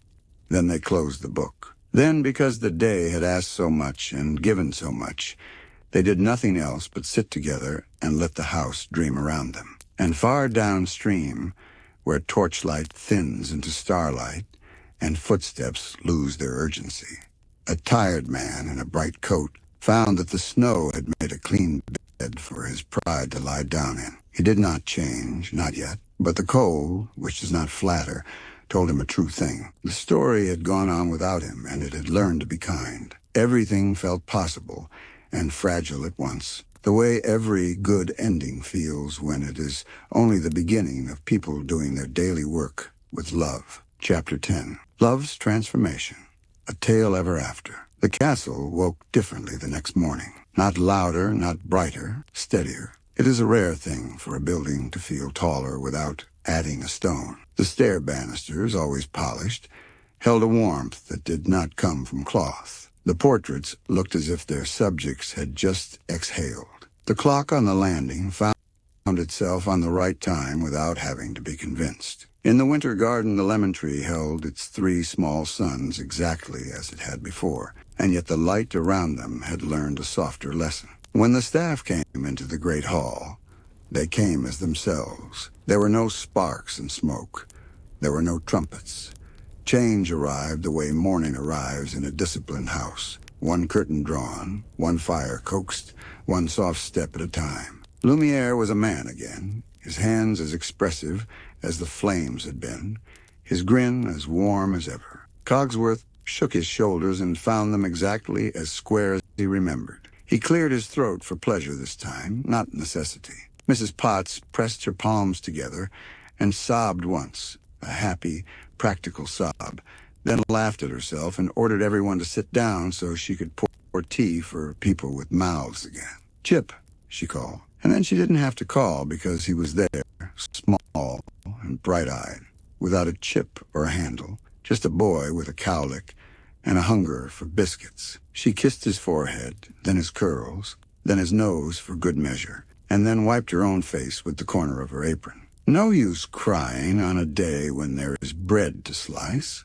she scolded herself, and sliced bread exactly the way a person slices bread on a day when they have been blessed. The prince, call him Adam if you like, or simply the man, because titles make some things simpler and some things less true, stood under the chandelier and held still while the room took him in. The staff looked at him the way people look at a sunrise after a long winter, with relief, with gratitude, with the firm knowledge that the sun is not a reward but a fact. He looked back at them, and his expression said the sentence a good host says to a good household: "We have work to do, and it will be joy."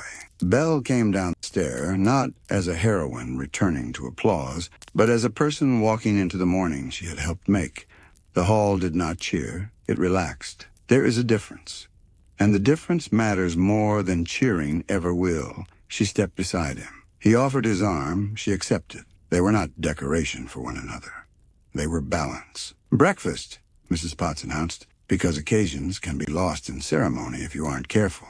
People ate. They spoke with their mouths full in the way families do when someone keeps refilling plates, no matter how politely you say no. Chip told 3 different versions of the moment he noticed he had fingers again. In each version, the fingers did something useful. Stole an extra biscuit, clapped for his mother, picked up a fallen knife and put it right. Lumiere practiced pronouncing names with his mouth instead of his flame. He succeeded and then laughed at his success. Cogsworth checked no one's time and found that this too felt right. After breakfast, the prince and Belle walked the house to greet it room by room. Rooms remember that. They began at the library because gratitude should be given in the order of miracles. He touched the back of the chair where he had once learned. Rooms remember that. They began at the library because gratitude should be given in the order of miracles. He touched the back of the chair where he had once learned to be still. She opened the rescued shelf and found her book, the one from the village, sitting proudly among grander volumes, as if it had finally understood the magnitude of its own use. She ran her hand along the spines and said, "Be still." She opened the rescued shelf and found her book, the one from the village, sitting proudly among grander volumes, as if it had finally understood the magnitude of its own use. She ran her hand along the spines and said, "Thank you," under her breath. The room, which understood languages you cannot write, bowed. They went to the winter garden. Condensation beaded the glass and then cleared, beaded and cleared like steady breathing. "Thank you," under her breath. The room, which understood languages you cannot write, bowed. They went to the winter garden.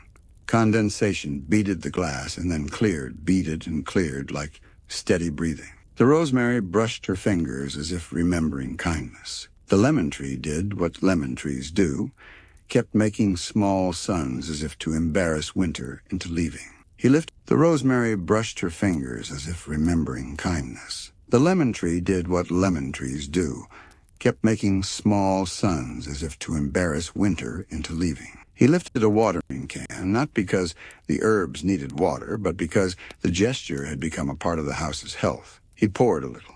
She smiled a little. When you build a life, you build it out of these. They walked a watering can, not because the herbs needed water, but because the gesture had become a part of the house's health. He poured a little. She smiled a little. When you build a life, You build it out of these. They walked to the west wing. The bell jar stood where it had stood. Inside, the rose glowed, every petal down, every lesson taught. The light was not a reward. It was a reminder. Belle stepped close. She saw her face again in the curve of the glass, and now the reflection looked like a woman who had chosen and kept to the west wing. The bell jar stood where it had stood.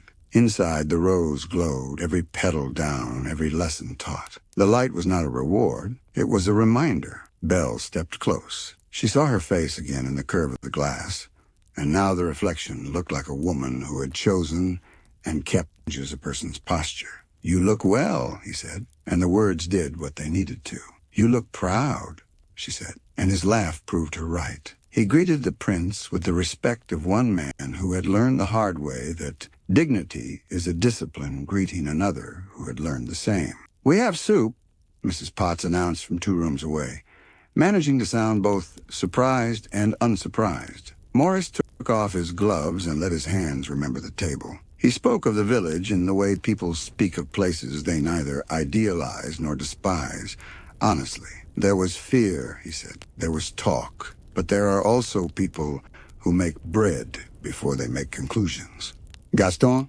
the prince asked, without malice. "Gone home," Morris said, with a sore pride. LeFou walked with him, which is the long way to say he was not alone. Morris looked at Belle, and in the look was a father's deep learning.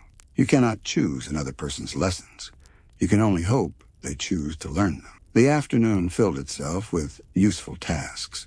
The stable needed straw. The kitchen needed apples cored. The winter garden wanted someone to turn the pots a fraction, so each leaf would learn even light. Work was not new. It was simply shared more widely. When the bell chimed 3, Chip ran to the library because at 3 there would be a story. And at the end of the story, there would be 5 minutes to climb the step stool and choose a book to keep for the week. He chose the book about bridges. The prince handed it to him without comment. Chip returned it and took a book of riddles instead, the kind that answers with laughter.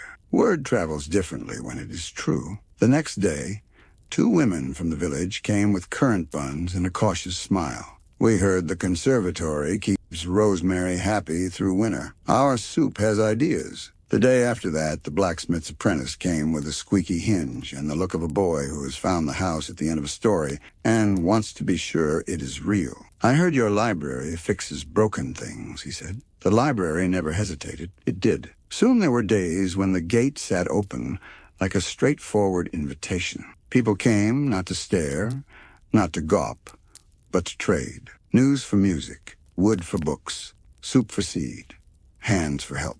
The seamstress repaired a curtain with stitches, so even they looked like a line of geese heading home. The baker brought rolls that had risen higher than his mood could have managed, and when asked for his secret, he said, "Being asked." In the corner of the hall, there grew a table that was never empty. Baskets of apples, spools of thread, a stack of letters to be carried to the village and beyond by whoever was going that way. The castle had been a lesson. Now it was a neighbor. There was a dance because people need dances.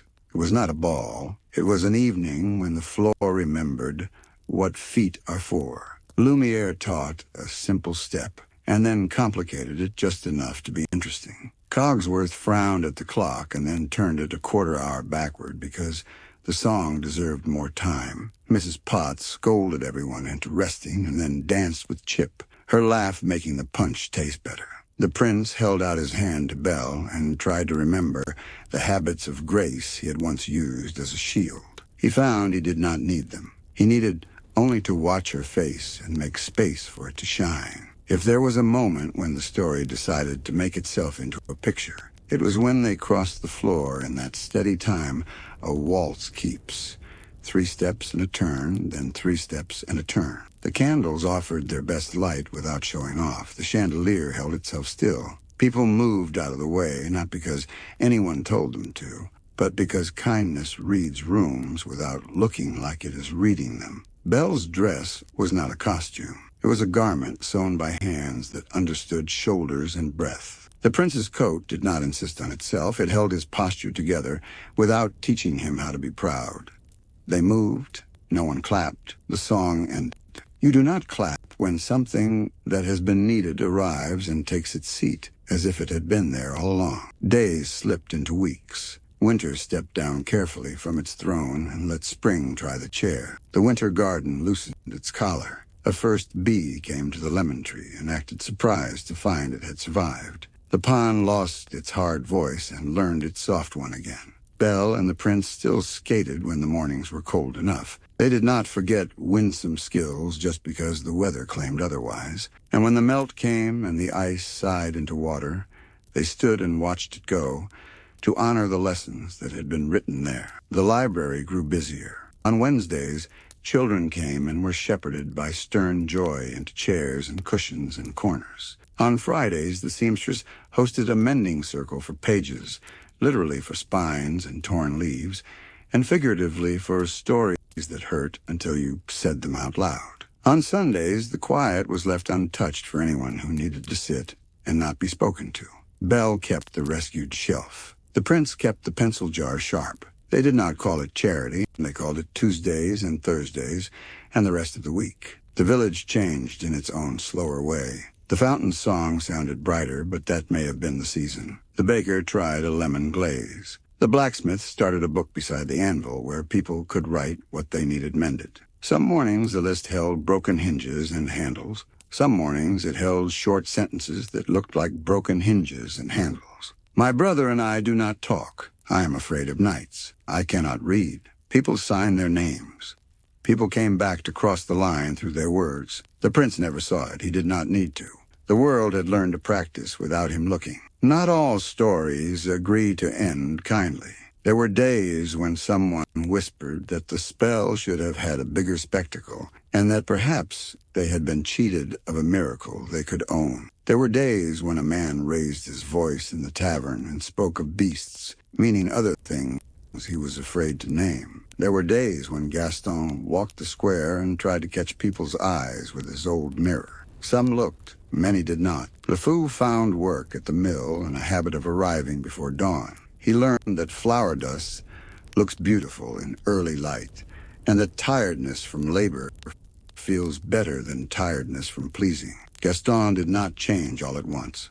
Few of us do. He changed by being ignored, then confronted, then surprised by ordinary kindness he could not control. He left for a while. He returned more quiet. That is a kind of ending and a beginning. As for Morris, he kept inventing small marvels, a device that turned pages for an old woman whose hands tired, a lantern that burned low on purpose so it couldn't set anything alight if left too close to a curtain, a bell for the gate that played a brief tune when a friend arrived, and a single note when a stranger did, because first impressions are facts, but not conclusions. He spent many evenings at the castle, arguing amiably with the prince about gears and patience, then falling asleep in the library with his mouth open, just enough for a small snore to escape at regular intervals. Belle tucked a blanket around him each time. The staff pretended not to notice the snore. The clock noted it precisely. On the first truly warm day, when the road melted into a ribbon of shining mud, and even the sternest crows found their jokes again, the prince took Belle's hand and led her not to the hall or the garden or the winter glass, but to the gate. Come, he said. We have been practicing being hosts. Let us practice being guests. They walked to the village. The fountain sang the same song and somehow a new one. Children stared and then remembered their manners. The seamstress kissed Belle's cheek and the prince's, then adjusted Belle's collar because it had chosen to misbehave on a day when photographs might be taken by eyes. They bought bread. They paid with coins and with stories, two currencies that spend well when used carefully. They stayed for a small market quarrel and helped solve it by suggesting the jar should be counted by weight, not hope. They listened to a fiddle in the square that had not learned all its notes yet, and clapped when it got the hard ones right. The seamstress kissed Belle's cheek and the prince's, then adjusted Belle's collar because it had chosen to misbehave on a day when photographs might be taken by eyes. They bought bread. They paid with coins and with stories, two currencies that spend well when used carefully. They stayed for a small market quarrel and helped solve it by by suggesting the jar should be counted by weight, not hope. They listened to a fiddle in the square that had not learned all its notes yet, and clapped when it got the hard ones right. They returned home by the long path, the one that passes the low stone wall where snow angels had been drawn with bodies a few months before. The snow was gone. The angels remained in the way good things remain, even when the evidence melts. In the evening, there was no ball. There was a habit. The long gallery glowed. The library breathed.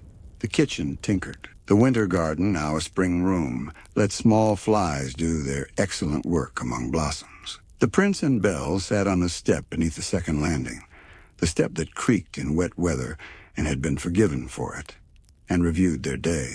They returned home by the long path, the one that passes the low stone wall where snow angels had been drawn with bodies a few months before. The snow was gone. The angels remained in the way good things remain, even when the evidence melts. In the evening, there was no ball. There was a habit. The long gallery glowed. The library breathed.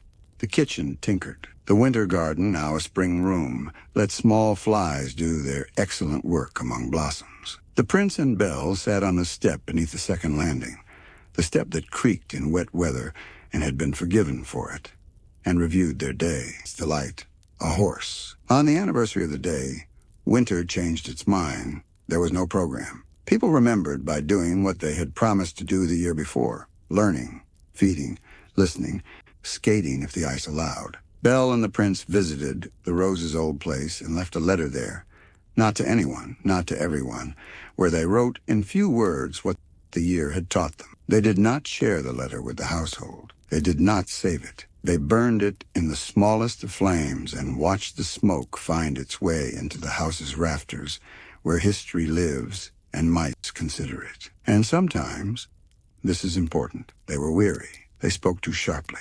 They misunderstood. He closed the door with more force than the door deserved. She stayed in the library longer than promise allowed because a story had finally confessed its ending. They made mistakes. They apologized the way they had practiced in candlelight when winter sat with them, without excuse, without delay, with the clean cloth of "I am sorry" and the steady bandage of "I will do better." The house learned to forgive quickly because it had been forgiven. On a late spring afternoon, Belle took the carriage alone to the village to fetch details for a small festival. The prince stayed to help Maurice with a stubborn gear. As the carriage turned past the bend where the path meets the poplars, she looked back and saw the castle as travelers see it. Not as duty, not as legend, but as a place that contains people she loves. She lifted her hand. No one was in the gate to wave. She waved anyway because waving changes the person who waves even when no one sees. When she returned at dusk, the windows shone as if they had been waiting. She stepped down, arms full of ribbon and thistle, and a roll of paper with lists written on it that had been corrected twice and still did not know their final names. He came to meet her, not running, not solemn, simply arriving in time. They stood and laughed at the way ribbon insists on tangling with anything it meets, including days and plans. He plucked a thistle from her sleeve with courtly gravity. "You have been fighting noble battles," he said. "I have," she replied. "I have won none of them. It is a victory." And when night wanted to tell the last part of this chapter, they let it. They did not go to the hall. They did not go to the library. They walked the corridor with one candle, the way they had on a winter night when wishes went where wishes go. At her door, he paused. "There is a tradition," he said. "If two people share a candle down a hall in spring, they must each say one thing they will practice, and then they must keep it.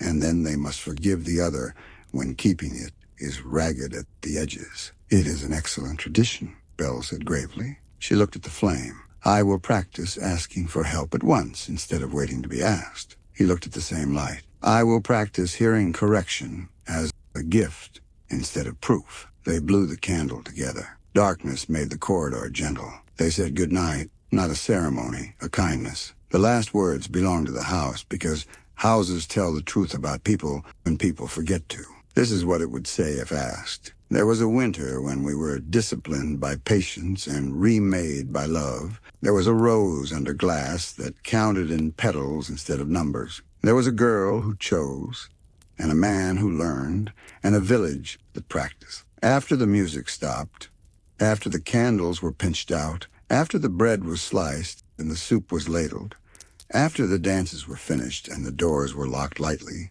the work continued. The work was simple. The work was daily. It felt like breathing. And if you were to visit on a night when sleep comes slowly and you need a story to walk you to the edge of dreaming, you would be welcomed. The lemon tree would be asleep but fragrant. The library would keep a chair warm without asking how late you planned to sit. The pond would remember your name in ice if the air had chosen cold that evening.